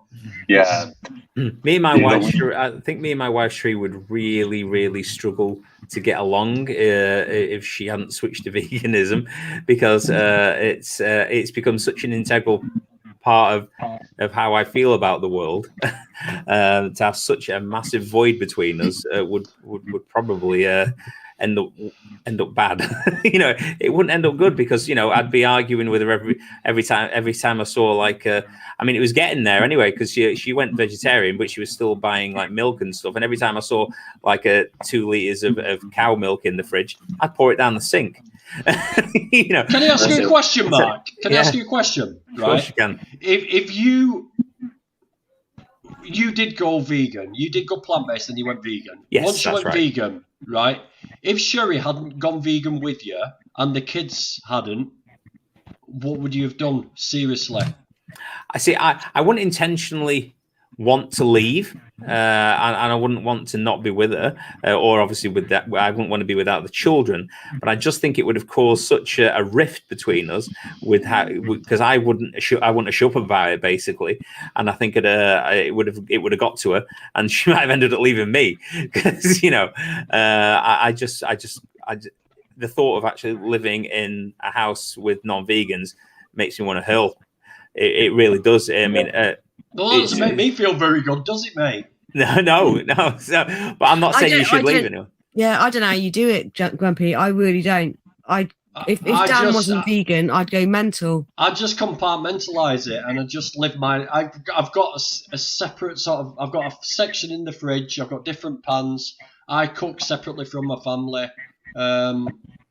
I just do what I've got to do. I suppose it was easy. I suppose it was easy with my kids, because my kids are like currently 10, 13, and 15, and it's like, well, if you don't like it, stuff it. It's my money. I'm buying whatever I want, and it's only going to be vegan, and you can either eat it or starve. You know, that it's not that harsh in my house. It really isn't. I've also educated them why they should, but they're young and they're impressionable, and you know, I've told them the truth. I've shown them, you know, the truth, and they generally came to the decisions by themselves. But I'm also not prepared to buy non-vegan products, you know, with my money. I just won't do it. So it's like, I can't stop them if they go to a party, you know, and somebody's like giving out Haribo or whatever, you know, it's, you know, I can't stop them doing it, you know, if I'm not there to tell them. But I've given them the correct information. I've told them what happens. I even told my Bella, who's only 10 years old, I told her about the baby chicks. I showed her a video of them getting ground up in a macerator. You know, it's like, I mean, why shouldn't I? It's the truth. You know, it's the truth. You know, if I'd have had my kid, if my lad had been born while I was vegan, I would have brought him up vegan. Yeah, I get you. I know you would. I would have brought him up vegan. I'm just devastated I didn't sort of come around to this earlier, but I lived, you know, where I lived, my environment.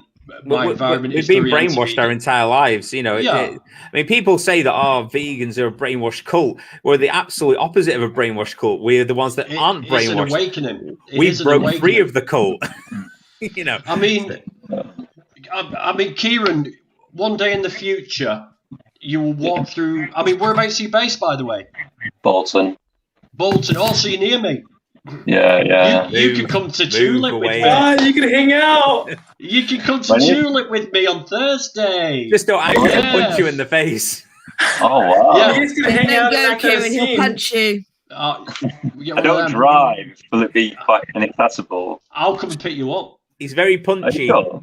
Yeah. I want you to come. Because I've got 2 non-vegans going, so I want to even it up a little bit, even though there'll be like shitloads of vegans there. If you're interested, mate, we'll do it. Yeah, I'd love to. Is it a vigil? It's a vigil, yeah. Yeah, okay. So you can even come to Pigs in the Wood with me if you want. Yeah, possibly. I mean, I misheard you then. What did you say? I thought you said we can remove our pants in the woods.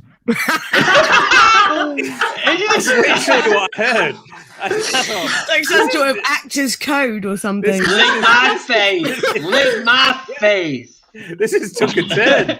Hold on a minute. Jose's laughing again. Someone must be picking on Grumpy. No, I'm not even picking. I actually thought you said that, and I thought I don't understand why you would ask. No, me you that. wanted to hear that, vegan mooncat. You wanted to hear that. You've just got a twisted, distorted, despicable mind. That's it. Maybe you're telling vegan mooncat he's got a twisted mind. and you're removing your pants in the woods. I know what some of the messages you send me. You've got a twisted mind, Grumpy. Jesus. Have you got any you can share? You want to fly to America and punch Jose in the face? Who's got the twisted mind? And you want to take Kieran to a forest and remove his pants? Yeah. I mean, who's the weirdo? It's not me. And punch Jose at the same time. Yeah, he's over there. And is it? Everything's in reverse. What was I saying? I wanted to ask you a question, Grumpy, because you said you've been the main breadwinner in lockdown, and I get the difficulties at the moment. And you're paying for all the food. Are you doing the food shopping or? No, I do my own shopping, and my wife does her own shopping. My mum's 75, my dad's 84, 85. And they've asked me to get him stuff. I will only get. My dad's on vegan milk now. He's still having cooking flesh in there, but he's under the sort of regime of my mother. But no, I won't buy anything non-vegan while I'm out. They've asked me. They've rung up. Oh, Danny, will you get us this? I'm like, no, I'm not buying it. I'm not physically buying it. I'll let you use my money to buy your shit. But I'm not physically going to buy that shit for you. No way. Yeah, it used to happen with my mum. You know, we'd be going to visit my mum, and she'd go, "Oh, can you pick me up for like some semi-skim milk, or whatever?" And I went, "You're really asking me to pick up milk? Are you insane?" It's like I'm not doing it. I said, "I'll tell you what. I'll pick you up some oat milk or almond milk, and I'll bring that around for you." Anyway, she doesn't drink milk anymore because I refused and only took the plant-based milks around. So now she drinks them. So that's all good. Win-win. Yeah. When my brother-in-law was over last year, he was asking my husband to go to the shop and get him, bacon and bits. And he's like, "I'm not buying it for you. No way. I'll buy you this, but if you want that, you'd have to go yourself because I'm not paying for it." Yeah, Paul, you'd in your situation, Grumpy. Yeah. It's not easy, Paul. And it's one of those. You just plod on with it and hope that people come your way, and they will come your way, Paul. Eventually, it's inevitable. You know what I mean? It's inevitable. It's not easy standing apart. I would have a far easier life if I chose to go along with the great majority in this world. I were very much mentally. Yeah, exactly, mate. Yeah. Exactly. I mean, I would like to say don't let it stress you, but it does stress you. It does stress you. I used to find obviously I have a lot of health changes as well, so I can't all put it down to this. But I think when I was eating animals and stuff, I seemed to get stressed easier. I mean, this could be for some unrelated issue. I just seem a lot happier now, and not just because my health's improved and everything else. I don't know. I think we say we're indoctrinated and we don't really know what we're doing is wrong and blah blah blah. I think somewhere deep inside, every time you're picking up these foods, you know what you're doing. It's not at the surface; it's in the subconscious. But it's so much. I feel so much happier walking into a supermarket, and it's not a smug thing. It's not like, "Oh, I'm vegan. How great am I?" Well, maybe a little bit, but but picking up the plant-based option and avoiding all that destruction, it just gives me a bit of a happy feeling. Do you know something? It's weird. Yeah, I mean, I've just remembered what I was going to say to Kieran. Sorry, Kieran, to cut you off. I just remembered. What I was going to say to you was, eventually, sometime in the near future, you will walk through Manchester or Bolton, and you will have this episode, and it goes like this. You will look around, you will smell rotting animal flesh, you will smell cooked burgers and sausages, and when you turn around, you will see people just shoving meat in their mouth. And it's a really surreal experience. It's and I horrible. think every vegan goes through it. Yeah. It's really weird. It's like walking through a crowd of zombies. It's It's why I've taken the Liberation Pledge. It's the most vile thing to look at. There used to be a guy at my work. Oh, sorry, Kieran, go on. It's all right. I guess I've already had it to some extent, just in the sense that I have sat with family who've eaten animals, but also like when you go into the shop, and you're right. It just looks so different. You'll see a turkey's body just there in the freezer, and what, like 12 months back, I was just saying like food, and now I see it. It's something completely different. Does it feel like a horror show when you're watching it though? Because it does to me. There's a guy at my work called Phil. Sorry, Phil, I'm naming you, and I call him Chicken. I call him Chicken Phil now. Every time I think of him, I just think Chicken Phil, because he always goes to like one of these rotisserie places nearby where we work, and he always gets like a bag of chicken parts, and he's there, and he's there, and he's got them.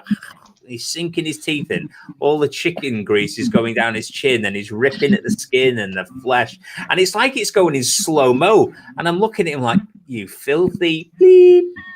Oh, Does he clock you looking at absolutely disgusting. He doesn't need to. I go over and go, Phil, come on, that's disgusting. Yeah. You know, you don't need to take the piss as much as you are. I mean, I know you're not vegan, but you've got 8 chicken legs in there or something. You know how many animals have died for that, you sick freak? I can't help it sometimes. I mean, I do know the guy, so I suppose I can be a bit cheekier. But it's like once he said to me, because he used to go to Slimming World.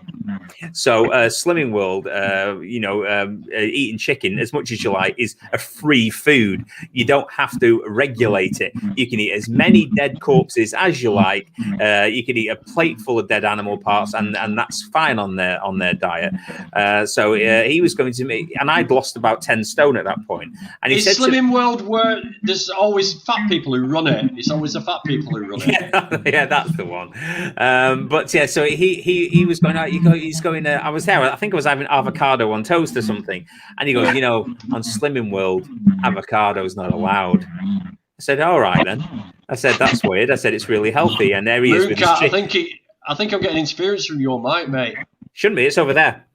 It's me. Sorry, it might be me. Yeah, my mic's over there. I'm not touching it. Let me mute you, Kieran, in a minute. Right, go on. Yeah, Mark. so I had avocado on toast when I was at work, and and he was going, he goes, yes, Slimming World doesn't allow avocados. The 16 sins or something like that. That's how they measure what you're not allowed to eat in sin values or whatever. I'm saying that's really really weird. I love it, and it's super healthy. And there he is with all the chicken grease going down his chin, telling me that avocados are unhealthy for me.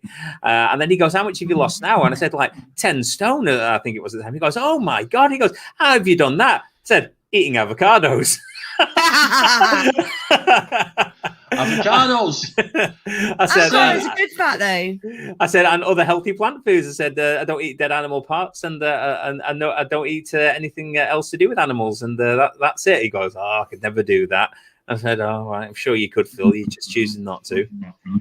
Have you got some earphones, Kieran? Yeah, sure. We get some feedback. It's been fine up until now. That's really weird. Yeah, it's weird, isn't it? Yeah. Unless it's Jose, because Jose's mum appeared in the background. He kept switching the camera off. I know, it's so funny. Threatened to punch him. Jose, we want to see your mother. Where is she? Or I will punch you in the face. Don't say I'm that coming to over. him. How dare you? Where's your mum? Tell your mum to come say hello. She left. It's no surprise, really, is it? Is your mum vegan, Jose? Have you tried to get her to go vegan? Oh yes. But yeah, like every time I bring it up, like she just like gets like that's better, Kieran. And she gets upset and she's like, no, don't talk to me about that. No, not right now. Yes, I know. Vegan animals. The animals are bad. I know. It's. What nationality is your mother? Where's she from originally, Jose? We're all from Mexico. Mexico. So, what's the culture like in Mexico? Is it a big meat-eating culture, or is there a mixture? It's the same. It's the same as the US. Yeah, pretty much the same. So there is Mexican vegans over there. Oh yeah, there are also vegan restaurants, and like I have an uncle in Mexico who sells cheese, and a lot of his cheeses he makes them vegan. Really? Yeah. Does he make them out of cashews or something else? Do you know? Oils. I mean, there's a lot of Mexican cooking that you can really easily veganize. Hey! Hello! Jose's mother! Jose's mother! Go vegan! She won't be able to hear you. That's so funny. Dan was nice there. He didn't get much of a look there, did you? He's wondering who else he can send dirty text to. Oh wait, let me go and put on my aftershave. Sarah B, my mum is absolutely horrendous when it comes to animals. We had, I'm going to put it on here because she won't be watching this channel. I didn't say it on mine, but we had a barbecue, and I was talking about the chickens at Pear Tree Farm and how they needed to be rescued and have homes. And my mum said, "Oh, I'll have a couple of chickens." And I said, "Well, they're at the end of their life, so they're not giving eggs anymore." And my mum said, "Well, what use are they? I don't want them then." Ooh, yeah, exactly. That is a definite. What? I literally did. I was sat in the garden. I literally went, "Oh my God." I was like, "That's not. This is the whole point. They're being rescued because they've been abused for their eggs their whole lives." Can I ask you a thing about rescue chickens? Yes. A friend of mine, who I like a lot, she's got some chickens which she's rescued. I don't know if it's 3 or 4. I can't quite remember now. And they lay eggs, and she takes the eggs and she eats them. She's not vegan, and she was asking me, do you have a problem with that? As a vegan, a legitimate question. And I said, yeah, I actually do have a problem with it. And I'm not even just talking about the health concerns of eating something so unhealthy for a human as an egg, but from the chicken's point of view, it shouldn't be laying that many eggs. So really, if you were in it for the animal and you had rescued it for its own sake, and you didn't just want to keep on using it like everyone else has done in its life, you'd get it the implant.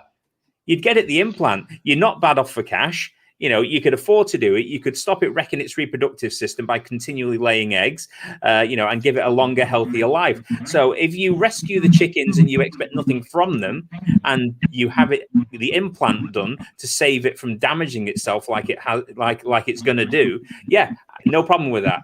I said, but if you're just eating their eggs and using them like everyone else has chosen to do its entire life since birth and before it was even conceived, they had it planned out for it. I said, yeah, I don't agree with it in the slightest. I mean, I think that's fair. I mean, the implant stops them laying all those eggs, and they're just a healthier, happier animal for it. I didn't know about this implant. So what does this implant do? I've never heard of this before. This is news to me. It's like the pill, so it just stops them ovulating. Ovulating. Yeah. So I don't know how many eggs they lay after. Did they carry on laying any eggs? They do carry on laying, but it slows down. So like the chickens that were at Pear Tree pardon? It's just nowhere near the amount of eggs they lay without it. They get to about 72 weeks, and that's when the farmers get rid of them, because at 72 weeks old, that's when their egg production starts to slow down. So they're like a year and a half old. And we saw some broiler chicks there as well for meat. Well, they are chicks. They got them in October, and they were massive when they were like 6 weeks old. So they're only like 6 months old now, and they were huge. I'm not kidding. They were waddling. They couldn't walk properly. Poor babies. But yeah, 72 weeks. They still lay, but less. But yeah, you can give them the implant. Or what we were doing, because they had 400 hens at Pear Tree that they're rehoming, we were taking the eggs, smashing them on the ground, and the chickens were all just like go in and pour these eggs and eating them. I think for full sort of full health benefit, though, the implant would be definitely the way to go. Just because even if you're letting them refeed on the eggs that they're laying, they still are massively damaging themselves by.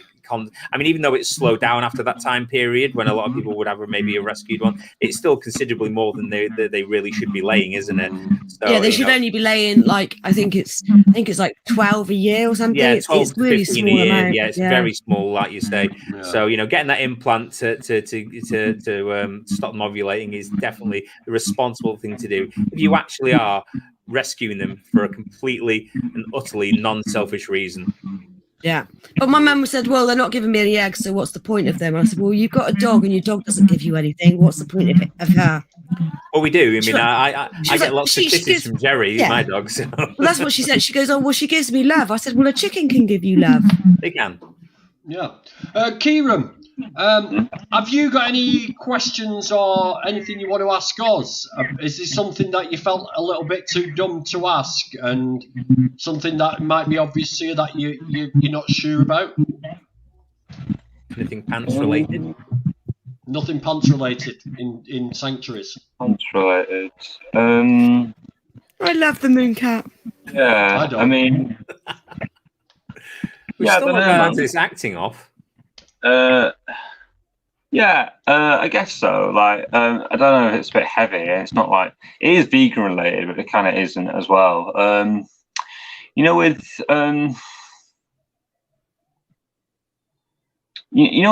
vegan gains. Yes. Like, I don't really understand why he always sort of uses ableist slurs. Like, do you know what I mean? Like, and I know it's not really kind of related to animal rights. Did you say vegan gains or vegan gays? Gains. Okay. Oh, right. Okay. I thought you. I'm like, what? I thought you said vegan gays, and I thought I'm not following You mean this. when he uses the retard word? Yeah, man. Like, why does he do that? Do you know what I mean? And it's just. I don't really watch him, but I think he just likes pissing people off and getting the people's backs up. I think vegan. Right. Okay. My take on vegan gains is that vegan gains is a character he plays. Richard Burgess, the vegan activist. Vegan Gains is the character, and he's used Vegan Gains, the character, to bring in this massive following that he's got and this massive subscribers. And he uses stuff like that to really grind, because he's been on my stream, he's been on other people's streams, and he really knows how to grind gears. And this is why people watch him. This is why I watch him, because he says the things you wouldn't dare to say. And this is why, I mean, it does sound a little bit counterproductive, and I know what you're saying about the retard thing. It isn't a nice thing to say. My issue with it is, I've been vegan for a year, and Sorry. I'm sharp enough to know that, okay, this vegan guy's a dickhead. It's nothing about veganism, but some people might not be. I'm autistic, by the way, as well. So I've been on the receiving end of that word, a lot of words, quite a lot in my life. So when someone is using it unapologetically, and I've pulled him up on it as well, like in the live stream, and his defense is, I'm pretty sure I'm autistic, and I'm just thinking, well, that's not a defense, mate. Do you know what I mean? It's because you might be, you might not be, and everything's blowing up about that vegan teacher using the N-word, and I'm just thinking, like, well, what about him? Like, do you know what I mean? He uses the R word like in almost all of his videos, and like no one gives a shit, and it just it upsets me, man. And I think okay, I know we're animal rights movement, but we're a progressive movement. This ain't progressive, do you know what I mean? It's going backwards. I think the difference as well is like Canada and America have a different use of language than we do. And correct me if I'm wrong, Jose. I think certain words are more acceptable than they are over here. Like we would never use the S word or the R word. It's just not something that we would do. We wouldn't use the M word, M-O-N-G. And the M word, yeah. But like the word, I'm going to say it's a trigger warning, like spastic. You don't use that word anymore. It's not used. And I was watching a TV program, and it was an American one, and they used that word. Now, I find that word offensive, but in America, they still use spastic to describe cerebral palsy. And I haven't heard that word since the 80s. I know, but I've the word spastic to describe cerebral palsy. So I watched cerebral palsy. So I watched a YouTube channel, and there was someone with cerebral palsy saying that they were spastic. And I haven't used that word since like the 80s, but I think they have a different word, form of language, and the R word is used a lot over in Canada and America. If you watch any of their TV shows, they do use it a lot, and we just have a different. Maybe we're ahead with regards to that. I don't know.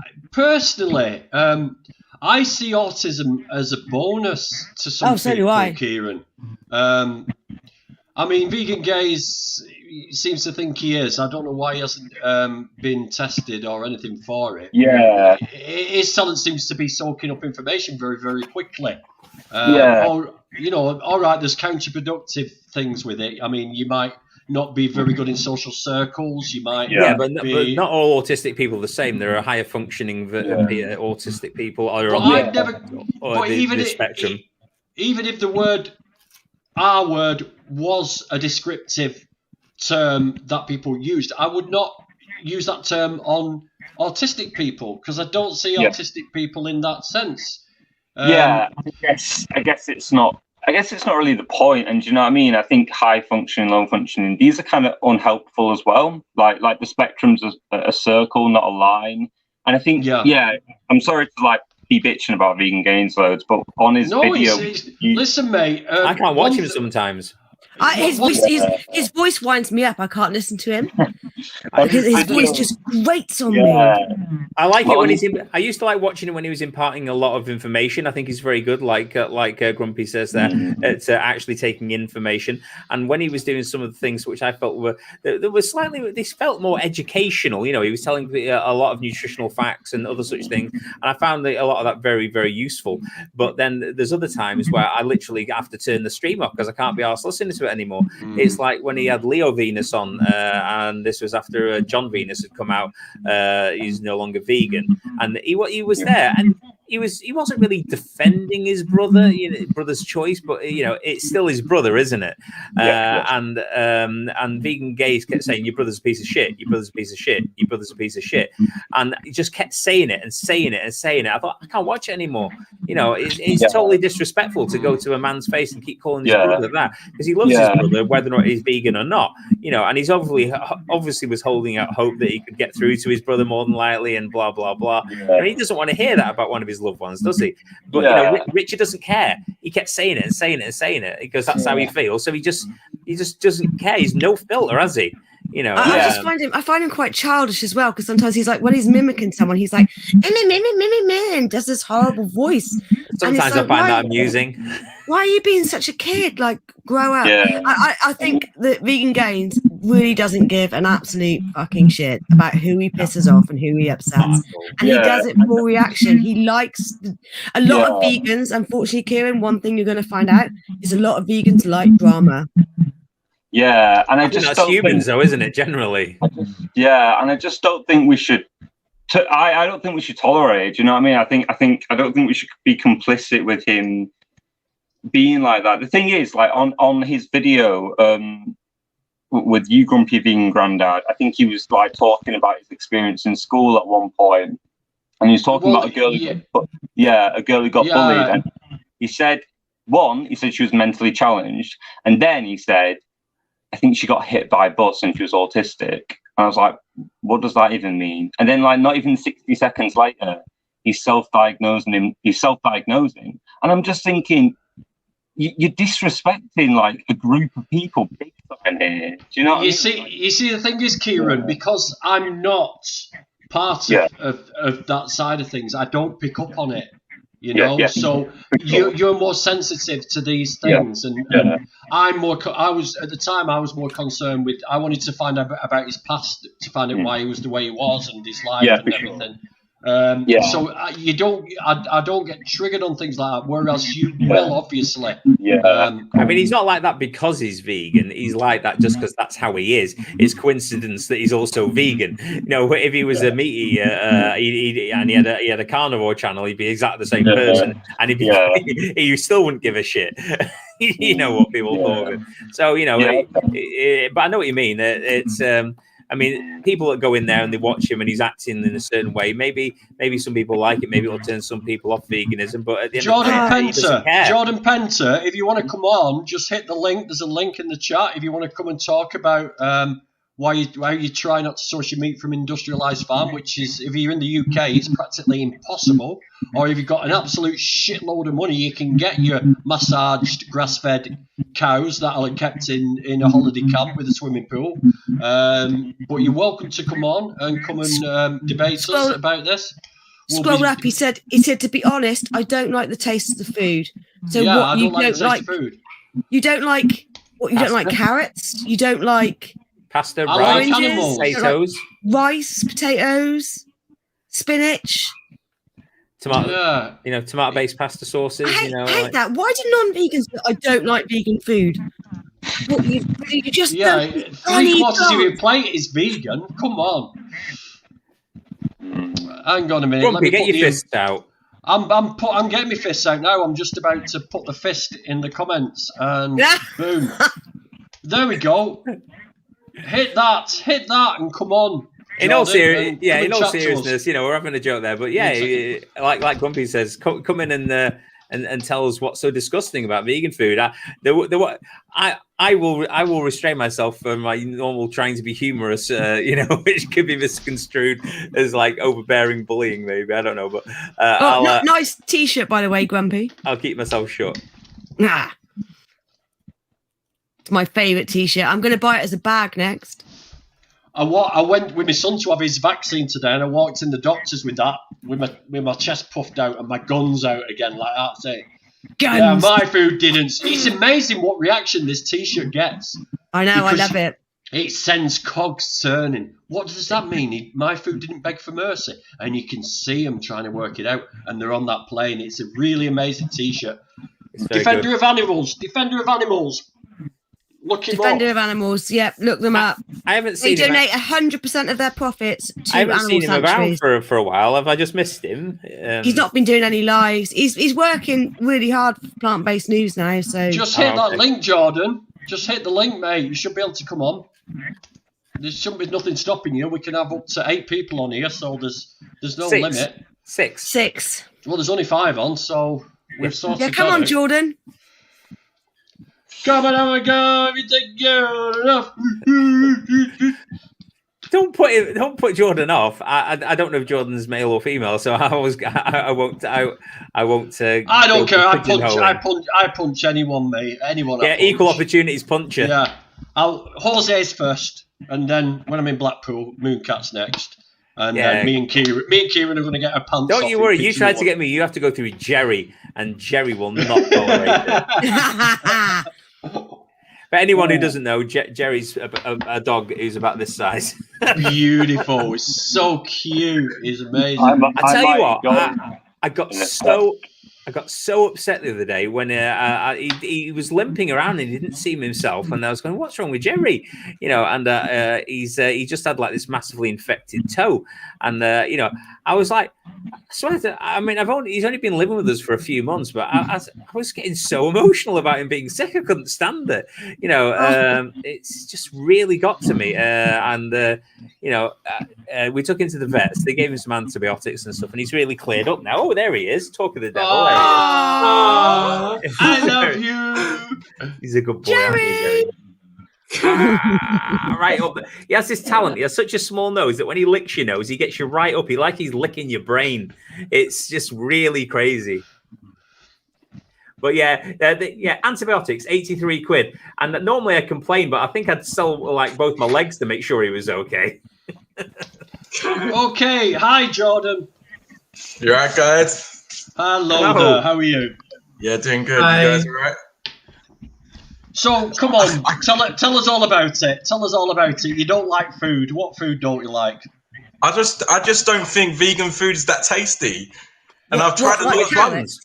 So you don't like chips. You don't like chips. You don't like mashed potato. You don't like broccoli. You don't like tangerines, apples, bananas. You don't like rice, yogurt, carrots. Oh, you calm down. Calm down, everyone. Let Jordan speak. Okay, come on. Who has a different? Okay. Not many people have carrots, chips, and that. What do you have your chips with? I have chicken. I have vegan chicken, mash, peas, gravy. Yeah, there you go. There's your substitute for chicken. Vegan chicken. I drink vegan chicken completely tastes different to chicken. Have you tasted this? This isn't chicken. No, I'll tell you what. To be honest, yeah, I haven't tasted that. To be honest, Pixie Warrior. But I have. Do you know what? I do actually like I think it's Linda McCartney, the alternative for sausages, beef sausages. Yeah. So you do like some then? You do like some of the stuff? Yeah. But generally, broadly, most of it is not nice. Do you not like beans? Do beans anger you a bit, or are you okay with beans? Because I eat a lot of beans. You know, if I'm having chips and whatever, and I'd normally have like a half a cow on it or something, I just like to have some nice spicy beans or something on there or whatever. Do you know what? Yeah, I find it when I speak to people that are vegans, automatically they just accuse me of killing animals, murdering animals. I'm labelled a murderer as soon as I say right. Okay, Jordan, let's start again. Let's start again from the beginning, right? Okay, so you're here on a vegan channel, so you're obviously interested in veganism. Am I correct? Oh, do you know what? To be honest, I was looking for live streams, seeing what topics are going on, and I just saw. To be honest, I didn't even know this was a vegan channel. I looked at the title where it says "Open Meat Live Stream." Let's chat shit. You sound very sensible. Anyway, you don't sound like you're stupid or anything. You're not to be offensive to stupid people, but you sound like you'd be quite a logical sort of intelligent person by your voice. And I know it's a quick judgment to make, but you know the fact that you can't say I don't like any vegan food. That's just a crazy statement. You don't. Maybe that was the wrong statement, because when you genuinely say, "Oh, you don't like chips, you don't like carrots, potatoes," yeah, I do like my fruit and veg, but substitutes such as vegan chicken, I don't know, vegan pork, like bacon strips, whatever, they don't taste the same. I tell you what, meat-free sausages do taste very, very they do. Yeah, they do. They're spooky. They're spooky. What I just said to Pixie Warrior about the Linda McCartney. No, not the Linda McCartney ones, mate. The Richmond ones. I've fed them to people. I fed them to people at work. I told them they were vegan. They thought they were just normal Richmond sausages. It was crazy. And then also shroom dogs from Sainsbury's. Shroom dogs from Sainsbury's are the bomb. They taste just like sausages. Now, don't get me wrong. When I first went vegan, you could get Linda McCartney's, or you'd have these vegetable sausages that just tasted like vegetables. They were disgusting. But cannabis is vegan. I don't do cannabis. Cannabis is vegan. What's that got to do with this? I don't know. I just thought I'd bring it up. We could have space cake. You know what I mean? We could have space cake, go to Pigs in the Wood, take our pants off, and wrestle, all of us. And to be honest, having a vegan diet, I don't think really beneficial for like when I do my rugby and my weight training. Right. Okay. Have you watched The Game Changers, Jordan? No, sorry, I haven't. You haven't, right? What I suggest you do? Yeah, it's on YouTube. It's free on YouTube. Watch The Game Changers, mate, and you'll be amazed at some of the facts on there. I think you'd be all right though. Like Grumpy says, I mean, there was a Mr. Universe that was a vegan, so the Green Gazelles are a vegan rugby team, and they're smashing it. All right, come on. Let's talk. Okay, if we're going to talk about rugby teams, look at the national teams. How many vegans do you see for each national team? Right. Listen, let me just say one thing to you, Jordan. Right, I cannot comment on that, but you will be amazed at how many major athletes go on a plant-based diet and they don't mention it to people because it gives them an advantage. Believe it or not. He's right. I mean, Jose will probably. I don't know if Jose is into American football, but if you, it's on The Game Changers. If you look into, go on, sorry, go on. If you look into American football teams, I mean, I'm not a big follower. Jose may know more about them living in America, but I haven't got the facts in front of me. But I remember Googling them after I heard this, and there's a lot of American football teams which are now going vegan to improve their sports performance. Like literally a high percentage of them, and they've got like nutritionists and chefs that are cooking all vegan food for them, because not only are they doing better with their their physical activity, their energy, and their recovery, etc. They're enjoying it. They've made it enjoyable. They're not just eating like steamed broccoli. They're making sure they eat tasty, whole plant foods. Do you know anything about that, Jose? Can I share a screen, Grumpy? Because I found the football team. Yeah, go on, fire it up, and I'll have to put it on for you. Yeah, Jordan. Well, let's just put this up first. Can I ask Jordan while we're just doing that? Pardon? I was just going to say, Jordan, do you know what nutrients you would be worried about not being able to get from plants that you think you can just get from the animals? That's a legitimate question. I'm not being sarky or anything. Is there any particular nutrient you'd be worried about? Well, I don't think you get enough. I think it's vitamin B. You don't get enough vitamin B from. What does vitamin B do, Jordan? Pardon? What vitamin B or vitamin D for Delta? Skin, hair growth, nails, everything. Literally, it's really good for you, vitamin B. Are you D for Delta or B for Bravo? B for Bravo. B for Bravo. Vitamin B's in loads of plants, mate. It's in absolutely tons. I think you're thinking of B12. Do you know where vitamin B12 actually originates from, Jordan? No, not really. No, I'm not from the top of my head. Okay, so it was originally found in the soil and water systems. Naturally, it's like it's a bacteria that grows, and we have done so much to our water systems with regards to, chlorine, and making them. Oh, he's gone. I bored him. You scared him off, and I was just trying to find me vitamin B supplements. No, where did he go? He might have lost his connection. Here he's back. He's back. You didn't scare him off. He's back. He's back. Because vitamin B, it's in loads of stuff, isn't it? Vegan Pixie Warrior. I mean, if you're talking about just vitamin B1, B2, and all those, you get them in practically everything. They're in quinoa, pulses, nuts. I'm back. Chia seeds. There's literally plant sources of vitamin B falling out your backside. Yeah, vitamin B12 is the one that you're thinking of, and yet, like I said, that comes from like waterways and the soil. But because we've used so many pesticides and things like that, you can't get it anymore. So what happens is they substitute the animals, they inject the animals with a vitamin B12 supplement. So you're getting your vitamin B12 supplemented through the animal flesh, where you can get it direct. And the way to get vitamin B12 as a vegan is to eat Marmite or nutritional yeast or mushrooms. So or if you're really worried about B12, I mean, it takes about 3 seconds to pop a B12 supplement. Now, not a lot of people are. Maybe people aren't into, but it's not just vegans that are B12 deficient. I mean, if you look at the amount of meat eaters when they do the studies that are B12 deficient, there's absolutely tons of them that are B12 deficient. So yeah, it's not exclusive to vegans being B12 deficient, and all the other vitamins like vitamin B1 and B2, they're in everything. They're in nuts and seeds and grains and pulses and beans and everything, so you can get them vitamin B from tons and tons of stuff. And they actually supplement it in a lot of. If you get a lot of vegan products, so a lot of the stuff that you might be worried about, like calcium or B12 or whatever, they actually supplement it into the plant milks or into other sources. So even if you don't want to take a pill and you're just splashing some milk in your coffee, vegan milk, or you're splashing it on your cereal or whatever, or your porridge or whatever you're making, then you can get it from there. Do you know how much B12 you need a day? Do you know what? No, but I thought, looking here, it says vitamin B12 is a essential nutrient that almost exclusively found in animal source foods such as fish, meat, and dairy products. Animals don't make B12 though. Animals don't make it. It's made by. And then he goes, studies have shown without supplements or enriched food, vegetarians are at high risk of vitamin B12 deficiency. B12 is made by microorganism. It's not actually made by an animal. Animals don't make it. Cows don't make B12. Pigs don't make B12. Fish don't make B12. There's a tiny little microscopic organism that lives in, like Vegan Pixie Warrior said, that lives in the soil and the water and wherever, until we chlorinate it, obviously.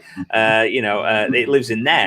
So they're supplemented. The animals that you eat are supplemented with B12. They're given B12 injections, so they've got B12. And then you're getting it through their flesh. Can I just add on this as well? Is B12 is a nationwide problem, right? It is, and it's put in bread, cereal, milks. It's in nearly every single regular food that people buy. Is because it's a nationwide problem, not a vegan problem. Vegan Gaze wants to come on. Someone off. Healthline.com says. It says to get against vegans who don't take supplements are therefore at higher risk of vitamin B12 deficiencies than vegetarians. Thanks a lot for coming on, Kieran. I think everyone's at risk of a B12 deficiency, to be honest with you. To be honest, that isn't really like the main. I'll be honest. Bye, Kieran. B12 isn't really the main reason. It's not. It's not just vitamins, but protein as well. Having my protein shakes, which are mainly meat, like the protein shakes I have got some sort of meat in. I know that.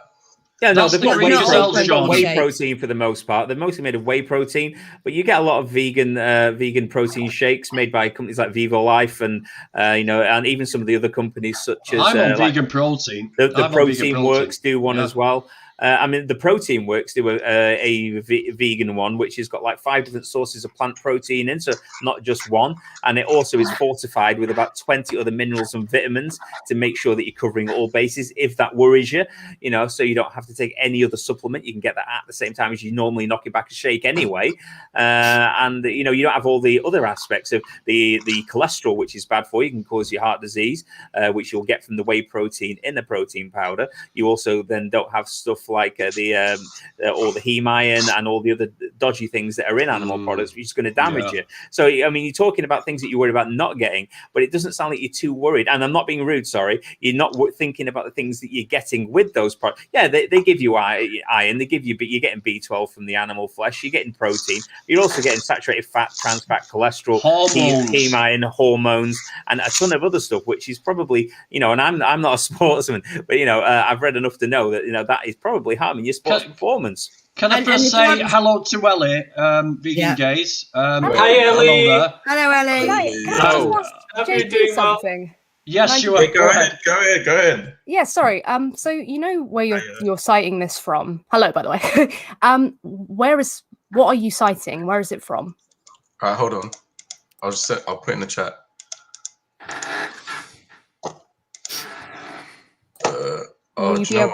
Will you be able to link it? Because is it here?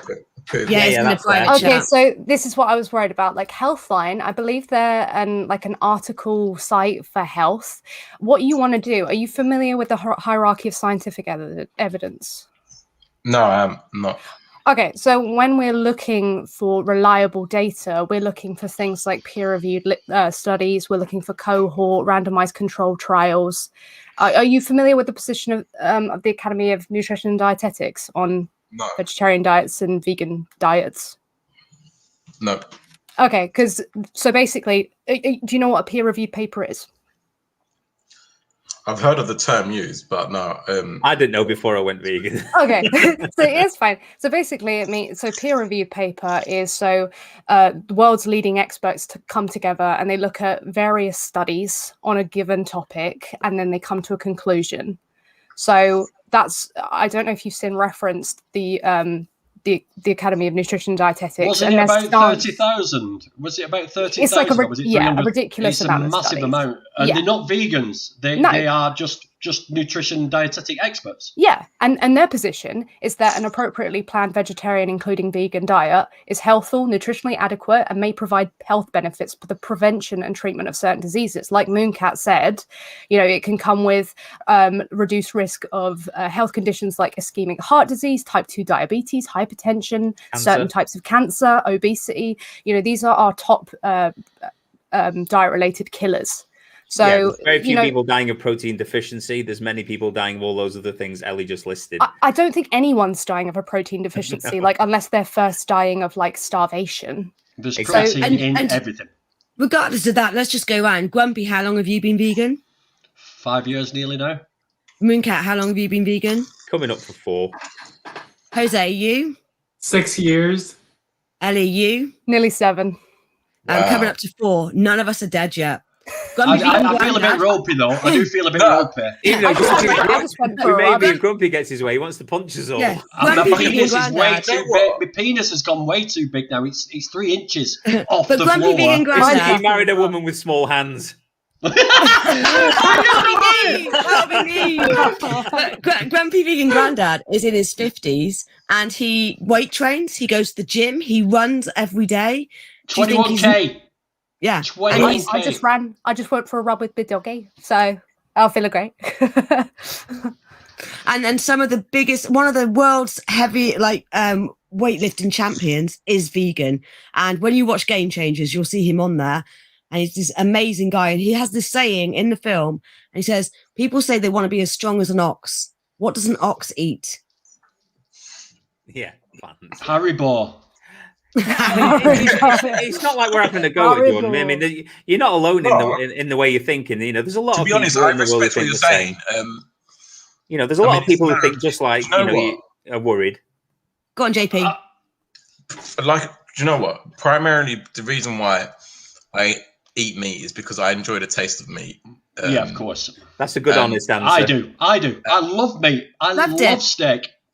A month before I don't was get me vegan, wrong. I was at a barbecue festival eating ribs off. Do you think any of us gave up meat because we didn't like the taste of it? We all loved it. So I ate meat for do you 49 mind me years asking, of my life, Jordan. why did all of you change from not eating meat to becoming a vegan? Can I answer that first? Yes, sure, go I'm ahead. going to butt in. Because you've got to ask yourself what's more important, the life of an entire sentient being or a momentary sensory pleasure being, pleased for 5 minutes. Because what, you eat a meal for 5-10 minutes, I guzzle it down in 3. That's nothing. That's when you weigh up the value, that's nothing in comparison. So that's why it's just not worth it. It's not fair. So you stop eating meat basically because of the life of an animal. Yeah, fully wrong. But I can't name a relevant difference between them and like a dog or a human that would justify like exploiting them or killing them. I can't say I didn't go. I wasn't as awesome as Ellie. I was completely and utterly self-centered when I first went. I won't say vegan, JP. I'd say I went plant-based. So I was dying. I'd been given only like 6 to 12 months to live. I was 34 stone. And on a vegan plant-based diet, I lost 14 stone of that. Still trying to get the rest off. But while I was doing that, and I wasn't in that machine that harms all these animals and causes all these other issues, I looked into the ethical aspect of it, and now I class myself as a vegan because even if you take the health aspect out of it, which I had a lot, I had sleep apnea, I had a heart condition. I had venous insufficiency, so the blood wasn't pumping through the legs. I had pre-diabetic. I had massive skin issues with like a psoriasis from autoimmune disorder. The list goes on and on and on. And I was getting enough protein and I was eating enough animals to not be B12 deficient, but it was still killing me. Maybe it was exaggerated because I ate so much more than many other people do calories wise. But, I was just getting there sooner than other people. Everyone who eats animals in the end dies of some kind of horrible disease. No one dies of natural causes. So, but I was dying. So I gave it up. I've reversed every single disease I had. I'm on 0 medications. And now, because, as I said, I'm not part of that anymore, and I can open my eyes and look at the other harm I was doing, not to just myself, but to the animals as well. I realized that it was completely unnecessary. I'm harming animals, killing myself, and harming the planet. And what for? Because I like the taste of a sandwich. Our taste buds change. You give up all those products. Don't get me wrong. You like them right now, as we all did. But, your taste buds will reset and they will change. You'll start enjoying foods that you'd never enjoyed before. And people think we're just making that up. But it's not the case. No, it's you quite will correct. actually start to. It's weird. At the moment you crave the high fat, high salt things like meat and whatever because the body is naturally drawn to those kinds of food because it wants to get as many calories in at once because it thinks you're on the savannah and it doesn't think it doesn't know that you know exactly where your meal's coming from tomorrow. The supermarket it wants you to cram as many calories in now as possible. Jordan, can I make a suggestion because otherwise. Mike just goes on forever. He's like a wind-up toy. You should have muted me there. That was a good one. He's laughing at you now. I tell you what, Jose, I'm going to punch you. See, you don't fucking shut up now when I tell him to shut up. Right, Jordan. You know what? I was going to say, I have tried, because one of my colleagues at work, she's a vegan, and she said try it out for a week. And I don't make food. I don't make my... I was going to say to you... Let him finish, Grumps. Yeah, I was going to say, I don't make my own food, so I go out to get a quick lunch or anything like that, or after work pick up a quick dinner. But it was so hard for me to try and find food, ready-made meals, like at lunchtime or anything, something that was nice or on a vegan diet. I found it really hard. What, ready-made meals, or you were going out at lunch and looking for local cafes and restaurants and things? Yeah, it could be a local cafe. Okay, where are you based in the UK? London. You're Canary based in Wharf. London and you're Oh, struggling to hang on. find places. I've to Bullshit. literally live. got, hang on, I'm I've got a calling Tesco bullshit. meal deal. I can smell it. Nah. Can No, I say Ellie, I London? think London is a what is that? haven. Wait, what is that rap, Ellie? Roasted vegetable and pesto, innit? In it. JP, can I ask what you would normally bet have that for a lunch when you weren't trying to No. do vegan? No. What would you normally go buy for lunch when you weren't vegan? When you weren't trying veganism? No. You were trying plant-based. What would you buy now for lunch? Oh, I used to buy chicken, a lot of fresh. Just a piece of chicken? Roast chicken in boxes, and I have that with salad. Okay, so how would beans, like spicy beans and salad, not? It's hardly any different. No, really. do you know what? I don't. Do you know what? Spicy beans is not tasty at all. Right. Oh, JP, can I just ask? We differ right? there. We differ. Can I just ask, what is more important to you? A sensory pleasure, being pleased for a moment, or the life of an animal? Like, let's be real. Pardon? What's more? What do you think is more important? Like, of more value, the life of an animal, or a sensory pleasure, momentarily being satisfied? Do you know what? It's hard to answer that question without sounding like I hate I hate animals and Just be honest. Just be honest. I didn't. You know give a what? shit.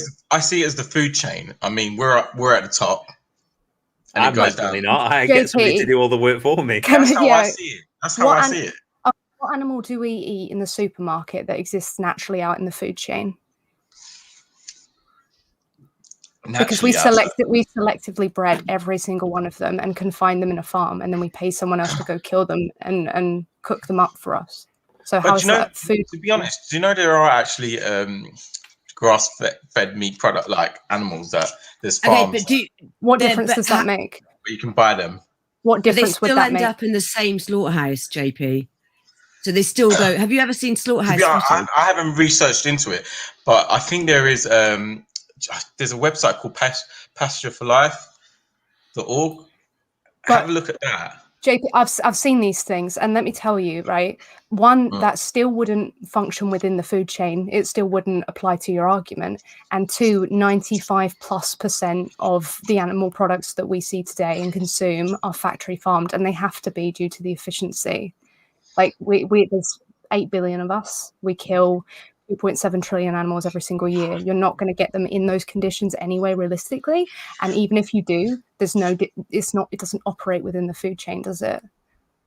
So do you know what, Ellie? Do you think the whole planet should become vegan? Would you be happy? Yes, absolutely. Yeah.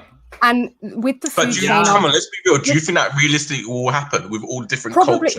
Probably not, but I don't realistically think all murder will stop. It doesn't suddenly mean that I won't advocate against it or start promoting people doing it. Do you know what I mean? I think murdering humans and animals, they're different levels. Not to the animal. It doesn't matter whether or not it doesn't matter whether or not the levels are different. It's the threshold we're talking about. There isn't. No. Think it is. Yes. So hang on. Yes, because you're not the one with the knife at your throat. Yeah, one. But can you accept though that say for example, I killed one person, and then in another scenario I killed three people? It's worse, but killing one's still bad. So even if one's worse than the other, even if we're going to entertain that, it doesn't suddenly mean that the point is mute. Do you know what I mean? It's still bad. Right, can you use an example with an animal and a human? Okay, so let me ask you first, what is the relevant difference between an animal and a human that justifies bolt gunning one in the head and not like protecting the other? I mean, firstly, a human's life, I think a human's life is more important than an animal. But why? Right, JP. It is, because we've all got feelings, emotions. I know animals have got feelings, emotions, but we can all converse, talk to each other. So can they? They can talk to each other. Yeah, animals do talk to each other. Pigs sing to their young, and cows have a different call for each of their calves. So can I be honest with all of you? Would you say, if you saw a young child going to be slaughtered or a cow going to be slaughtered, what would you save? What would you think? Save the human. That's wrong. You'd still save the human. No, well, I'll save the human. So you'd save the human. Why? So because JP, I've got an animal and a human. One's going to be killed and one isn't. I'm going to choose the human because it's my own species. But I'm not in that position. It's not just I'm in because it's your own. That's irrelevant. You're That's not in that completely position. That's irrelevant. never going to happen. Because you I've got an don't- emotion. I don't know. But I'm emotionally that's my programmed point. to look after my own race before any other. But Let me give you I've an got no example, choice. JP. I have a choice. Let now. me give you a choice, JP. You've got Okay. a food that is nutritious, gives you all the B12, gives you all your protein, and no one's had to die for it. And then you've got another plate of food where an animal's had to have their throat slit and they've been dragged upside down and they've had to die for that food. Which one would you choose? Which one would I choose? Yeah. It depends. If they both taste the same, then I'll go for the vegan. They both taste. Right, okay, they both taste the same. So this is a more likely scenario than the one you've just given us. How are we going to ever see a child going into a slaughterhouse? That's not going to happen. Okay. So if you're going to give a scenario, you need. No, but wait a minute. If you're going to give a scenario to a vegan, you need to give a realistic scenario. I've given you a realistic scenario. You can live your life. If you can live a full life, getting all the nutrients you need, and you never have to have an animal die for you to live your life, which life path would you choose? That one or the one with a sentient being, innocent babies and their babies? Pigs are 6 months old when they're killed. Chickens are 6 weeks old when they're killed. Which life would you rather live? A life where you can have the food that you love and no one dies, or a life where you have food that you love and people, beings die for that food? There's a victim. Of course. No, of course. I would go for the one where people don't die, like where animals don't die. But there you go. Would that really happen in a realistic world? Would that ever happen? That can happen in your world. Yes, it can. You can live that life. There's millions in the UK living that life right now. There's an app. There's an app. There's millions of people in the UK living that life right now. And you can live that life. JP, why do you think you have to come up with this imaginary, very unlikely scenario? In all seriousness, why would you present that? I mean, Ellie said in another stream, I think it may be in the one earlier on, that if you were in a burning building and it was like you save a cat or you save a baby, I would save the baby, but I can't tell you why particularly. Maybe I value that baby at that point. Because I have to make that choice, the baby higher. Yeah, but on my day-to-day life, I'm not presented with these kind of scenarios. I'm presented, do I buy the chickpea, the curry chickpea meal, or do I buy the one with a dead slaughtered animal in? It's not the same scenario. As vegans, we're not saying that the animal's life is worth exactly the same as a human life. We're just saying that they have a right to life. A right to life, exactly. But we do agree here that human lives are more important than animal lives. Yeah, but right, JP, so when I asked you what the relevant difference was, you didn't even actually answer, because the thing is, when it comes to that, there doesn't need to be any discrepancy about what life is more valuable, because we're saying just don't kill any. So that's irrelevant to our point. I'm just saying what life is more valuable to you. I'm not saying. Okay, but do you notice how that's not an answer to the question? Do you know what I mean? I asked what the relevant difference is that justifies bolt gunning one in the head but not another. And you said, oh, well, because one's more important than the other. But why is your threshold there? Like, why? Why have I got a threshold there? What makes them more important? What makes humans more important than animals? What makes humans more deserving of life? It's not even necessarily that. It's what makes us so much more deserving and animals so not, that suddenly there's a cutoff point where it's fine to just like gas them or mutilate them or exploit them or take their babies from them. Like, how have you got to that point? Because one can be like, for me, an infant, like in a burning building, I'm going to save an infant over like an older person. Sorry, grumpy vegan granddad, you screwed, right? I would take, I would. I don't blame you, but it doesn't suddenly mean that, I get to like hurt Grumpy because I would save an infant before him. I'd punch you in the nose really hard. And I think the thing is as well, if you were after saving, if you value human life over animal lives, again, you should be vegan. Because eating animals kills more humans than anything. I personally value human life over animal Jordan, life. let me put this into context for you. I want to answer your question because I think I know where you're going, right? Put me on a desert island with another human and a pig, right? Mm-hmm. Which would I eat first to save my life? I would eat the pig first before I ate the human. Okay? We don't want animals on the... We don't want to give animals the vote or a driving license. All we want to do is give animals the freedom to their own life and autonomy. That's all we want to do, to give them, leave them alone, let them do what they want to do. Another track that I want to go down with you is the environmental reasons for it. The seas, according to a new film out called Seaspiracy that you need to watch, is our oceans will be empty in 27 years.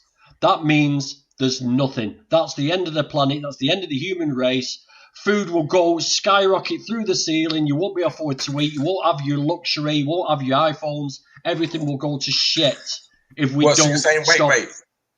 What you're saying? Fish there'll be no more fish in the sea in how many years? That's what you're going to watch 27 that movie, years. JP. You won't 27. even believe. Wait, what's the movie called? I'll actually watch it tonight. Actually, Seaspiracy. You won't even believe it. It's insane. I didn't even think it was to that extent. What's it? Is it on Netflix? I'll show you the cover. Seaspiracy, and then also watch Game Changers as well, because you're a rugby player. No, so I'll put the link in. Goes on 27 years, so we can all be here to see. Because I doubt. Mate, I'm vegan. I'm vegan. I'll be 150 years old and I'll still be here, mate, running marathons. Don't you worry. The other thing as well, JP, like all of these animals that we kill each year they're fed food, right? We grow, if you care more about humans than you do about non-human animals, we grow the food in third world countries where people are starving and have no food, and we ship that food and we feed it to animals here in the UK and in other Western countries around the world. Can you see that, Jordan? Jordan, can you see that, mate, on the screen? Yeah. That's what you're looking for. I mean, the human issues in Seaspiracy entail human slavery. And you know how Pixie, can you just repeat what you just said before? Just before GVG showed that picture of Seaspiracy. So we grow food in third world countries where people are starving and don't have enough food, and we feed it to animals. So there's, like Ellie was saying earlier, there's 8 billion humans on the planet, right? And not counting the fish, because there's no way you can count the sea animals that are killed each year. But land animals alone, you're looking at 72 billion land animals are killed every year for food.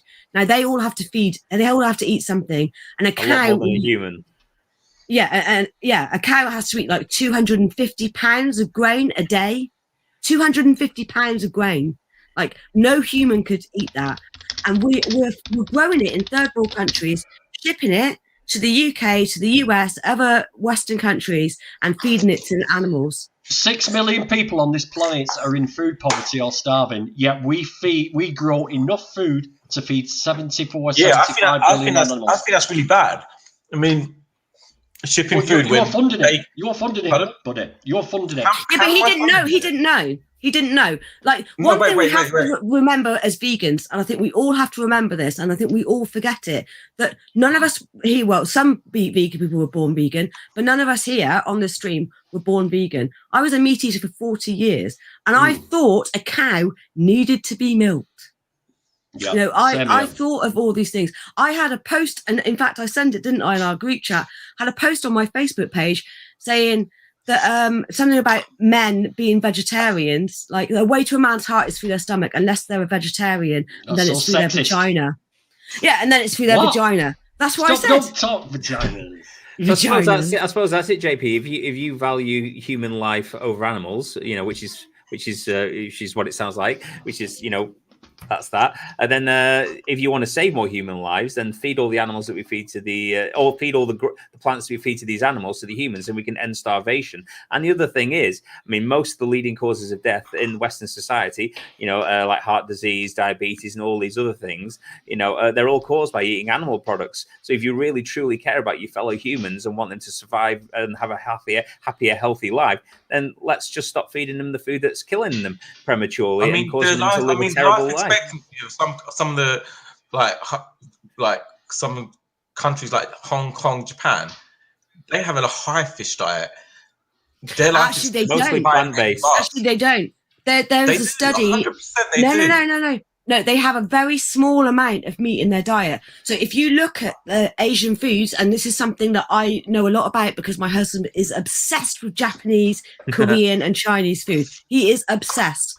And there's also a book called The China Study, which is was done over like 20 years. Basically, what happens in these places like Korea and Japan and China, they build their meal around the meat. So the meat, the animal flesh, is a very, very small amount. It's just to flavor it. And the rest of it is a lot of vegetables and rice and noodles. They don't have a huge amount of content of animal flesh, whether that be fish or land animals, in their food.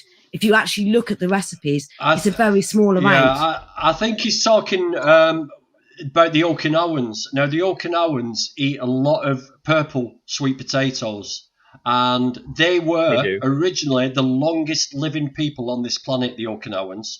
They had a very tiny amount. They had the highest number of centenarians in the world. They didn't have any heart disease. They didn't have any people over stroke. 100. They didn't have any high blood pressure victims. However, they had very tiny, we're talking tiny little cubes of fish every month or something like that. Now, the Western diet has been introduced to the Okinawans, and now they're getting their first incidences of heart disease, stroke, and cancer. And even if you look at these areas like Okinawa, where people have done the studies and people have survived, a high rate of people getting to 100, low rates of heart disease and everything else. And then they've done studies of where they've moved to other areas of the world where they no longer eat their traditional diets, and they go on to more westernized diets like the rotisserie chickens and the blah blah blah and whatever. And they end up having the same diseases that are killing everyone in the West. So it's not like it's not in the air.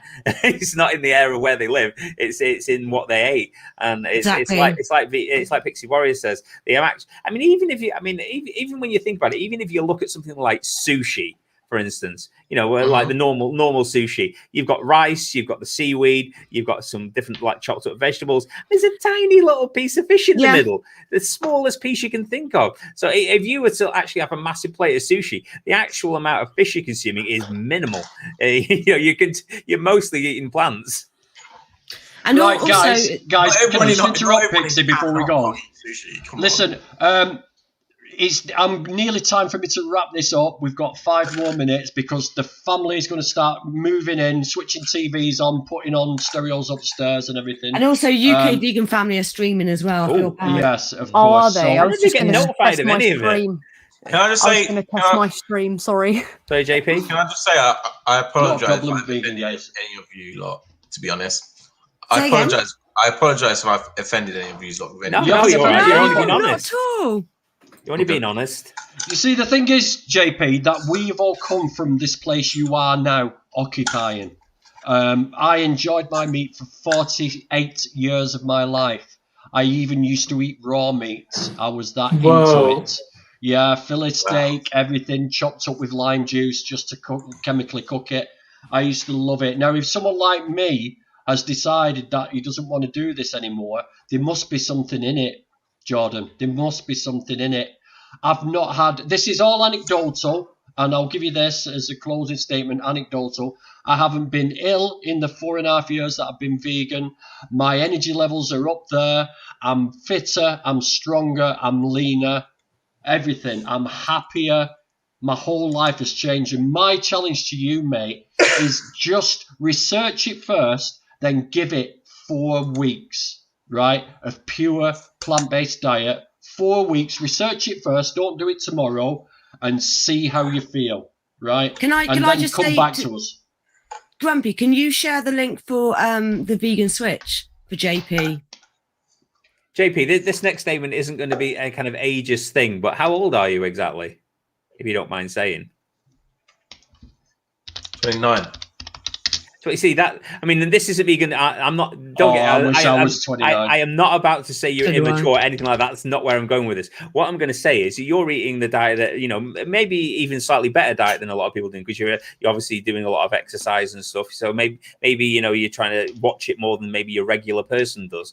But as you start getting older and older, your body tolerates the kicks that you keep giving it less and less and less. So when you eventually start getting into your 40s and your 50s, that's when you're going to see the detrimental effects mostly of eating the saturated fat, cholesterols, and all these other things that you're currently eating. And you may try and keep it as lean as possible, but it's still in there, so it's only when you get older that you're going to start maybe experiencing more of the health conditions. So at the moment it's like, oh well, I'm 29, I'm pretty fit, I do rugby, I don't feel like ill or anything. But but it does catch up with you. You know, and I know mine was an extreme level, but you know, I'm sure other people on the stream, you know, will say once you start getting older, you know, that's when all these conditions start kicking in. So get a head start on it. Give yourself the best chance of having you don't want to kill yourself early or make yourself sick with just by the choice of the food that you're shoving in your mouth. You know, it's proven to be the healthiest food on the planet, and it's worth giving a go. Even if you're not considering the animals at the beginning,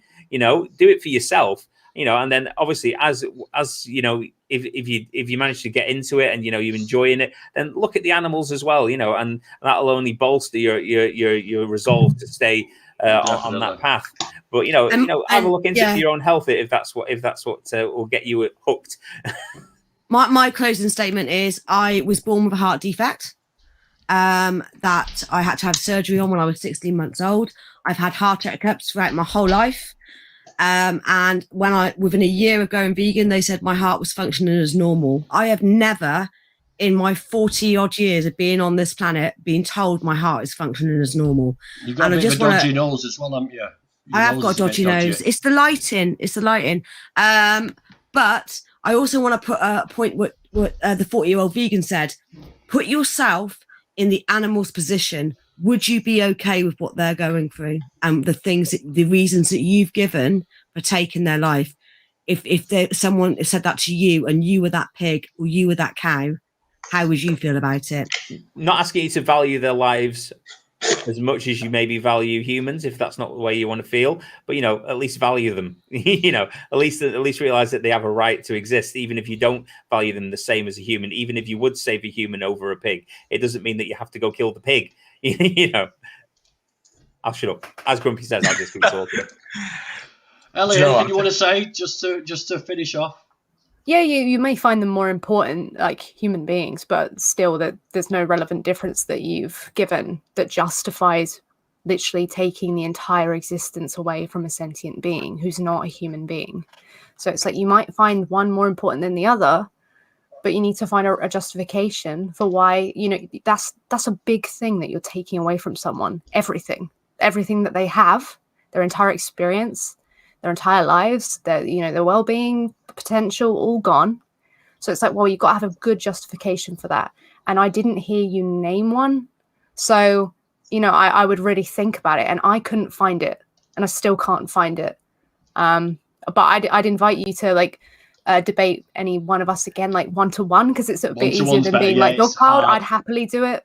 I think you're incredibly brave for coming on to a stream with 5 I think you're great, John. Do you know what? I'll be honest. I know people thought I automatically thought this was a vegan. To be honest, I didn't notice this was a vegan channel.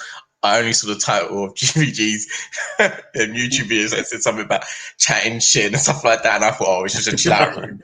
So we all know how to use this now. And you still came on and you saw it was Grumpy Vegan Grandad, and you saw all these vegans chatting in the stream, and heard us. Do you know what? Who was here? I think it was Vegan Mooncat and just your name, and I just thought, okay, they're probably having a debate about vegan, like being vegan or not. To be honest, Grumpy Vegan Grandad, I didn't even know he was a vegan until when he started calling me out in the chat to come on, and then I was like, okay, so I guess, and then I thought, okay, this must be a vegan channel. That's honestly, I didn't intentionally come. He confuses everyone. He does a bit of everything. He does a bit of everything. But he's mostly. He's a terrible actor, do you know what? I will come back. Do you know what? To be honest, I like debating. I find it intriguing. I'm not coming to debate just to wind people up or anything like that. No, we get that. That comes across. No, I do learn a lot. I'm begging you, in the private chat, I've put the vegan switch in there because Grumpy Vegan Grandad put it on the group chat. But have a look in the private chat. Go to that link, check out the films that we've watched, and come back on in a month later and let us know how you're getting on. Yeah, the game changes in there as well. So, right, okay, let me wind this down now. Listen, Jordan, thank you for coming on.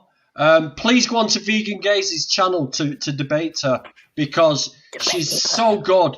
I get annoyed. Is their channel open today? You can arrange it. Come debate me now, bro. Let's go. Everyone, let's head over to our channel. Yeah, go and do it now. Go and do it now, brother. Yeah, we can do it. That's fine. But listen, thank you for coming on. Thank you for being open-minded. Watch the Game Changers. Watch Seaspiracy. and try it for a month, and you will thank us later. Your future self will thank you. If you can bring yourself to do it, it's a bit shocking. Watch Dominion and Earthlings. Yeah. It's a bit harsh, but I mean, it's like everyone says, if you can't watch it, you shouldn't be eating it. So you shouldn't be eating it anyway. But no one's judging you. We've all been in the exact same place, and the fact that you've come in here, you've been so open. And that you're not argumentative and not just trying to wind the vegans up. It's a shame. It's a shame. I was ready for a fight. It's too reasonable. It's too reasonable, GVG. You can't. It's too nice. Do you know what? Yeah, at first, when you all were like, "Come on, don't be scared," I was like, "What?" But you know what? Yeah. Brilliant. Right, listen. I have learned a lot. I'm not gonna say I haven't learned anything from you guys, but I will take on board what you said, and I'll give Seaspiracy a watch. But do you know what? Yeah, do you know what? I'm not gonna lie. I've tend to stop eating red meat. I'm trying to stay on a chicken and fish diet mainly. But on the odd occasion, I'm not gonna say I'm gonna eat red meat or not. But I'll give it a go. I'll look at it. Can I just say, JP, I've put a Discord link in there for my Discord, and I've also put my email. It might be worth, if you're free tomorrow after you've watched Seaspiracy and maybe looked at a few more things, Game we changers. could do it tomorrow. Best Where is this? Is this on the YouTube or on the private? Private. Sorry, on the YouTube. Do you want me to put my email in there? No, don't worry. I'll find it on the group chat thing and then YouTube. Okay. Can I say as well, JP? While we're thinking of it, because obviously you do rugby and stuff, and why don't you head over to Paul from Hench Herbivore's channel? That's Hench Herbivore on YouTube. He does a lot of very high protein meals for vegan meals for athletes, etc. He's quite a big guy, very muscular. So if you're worried about that, and he's got lots of videos on different meal prepping and stuff. So if you're going to be out and about and you're worried about that you won't have the right food for your nutritional needs, maybe look at some simple batch cooking. When you get a free minute, and just take it with you and stuff. It's I think that's one thing. Always take responsibility for your own health and your own food, and don't always try and farm it out to other people, because you never know what's in it, even if you think you do. So it's always worth getting into a bit of meal prep of your own. Correct. Right. Listen, thank you, everybody. Thanks for coming on. Thanks for joining me. Thanks for everybody in the chat. Epic debate going to go on tomorrow. Thank you, Jordan, for coming on, being open, and I can't wait to see tomorrow's debate. See you all later. Thank you so much. It was great to be here. It's great to meet you, Ellie. Nice to meet your mother. Nice to meet your mother as well, Jose. And my sister. You guys saw my sister.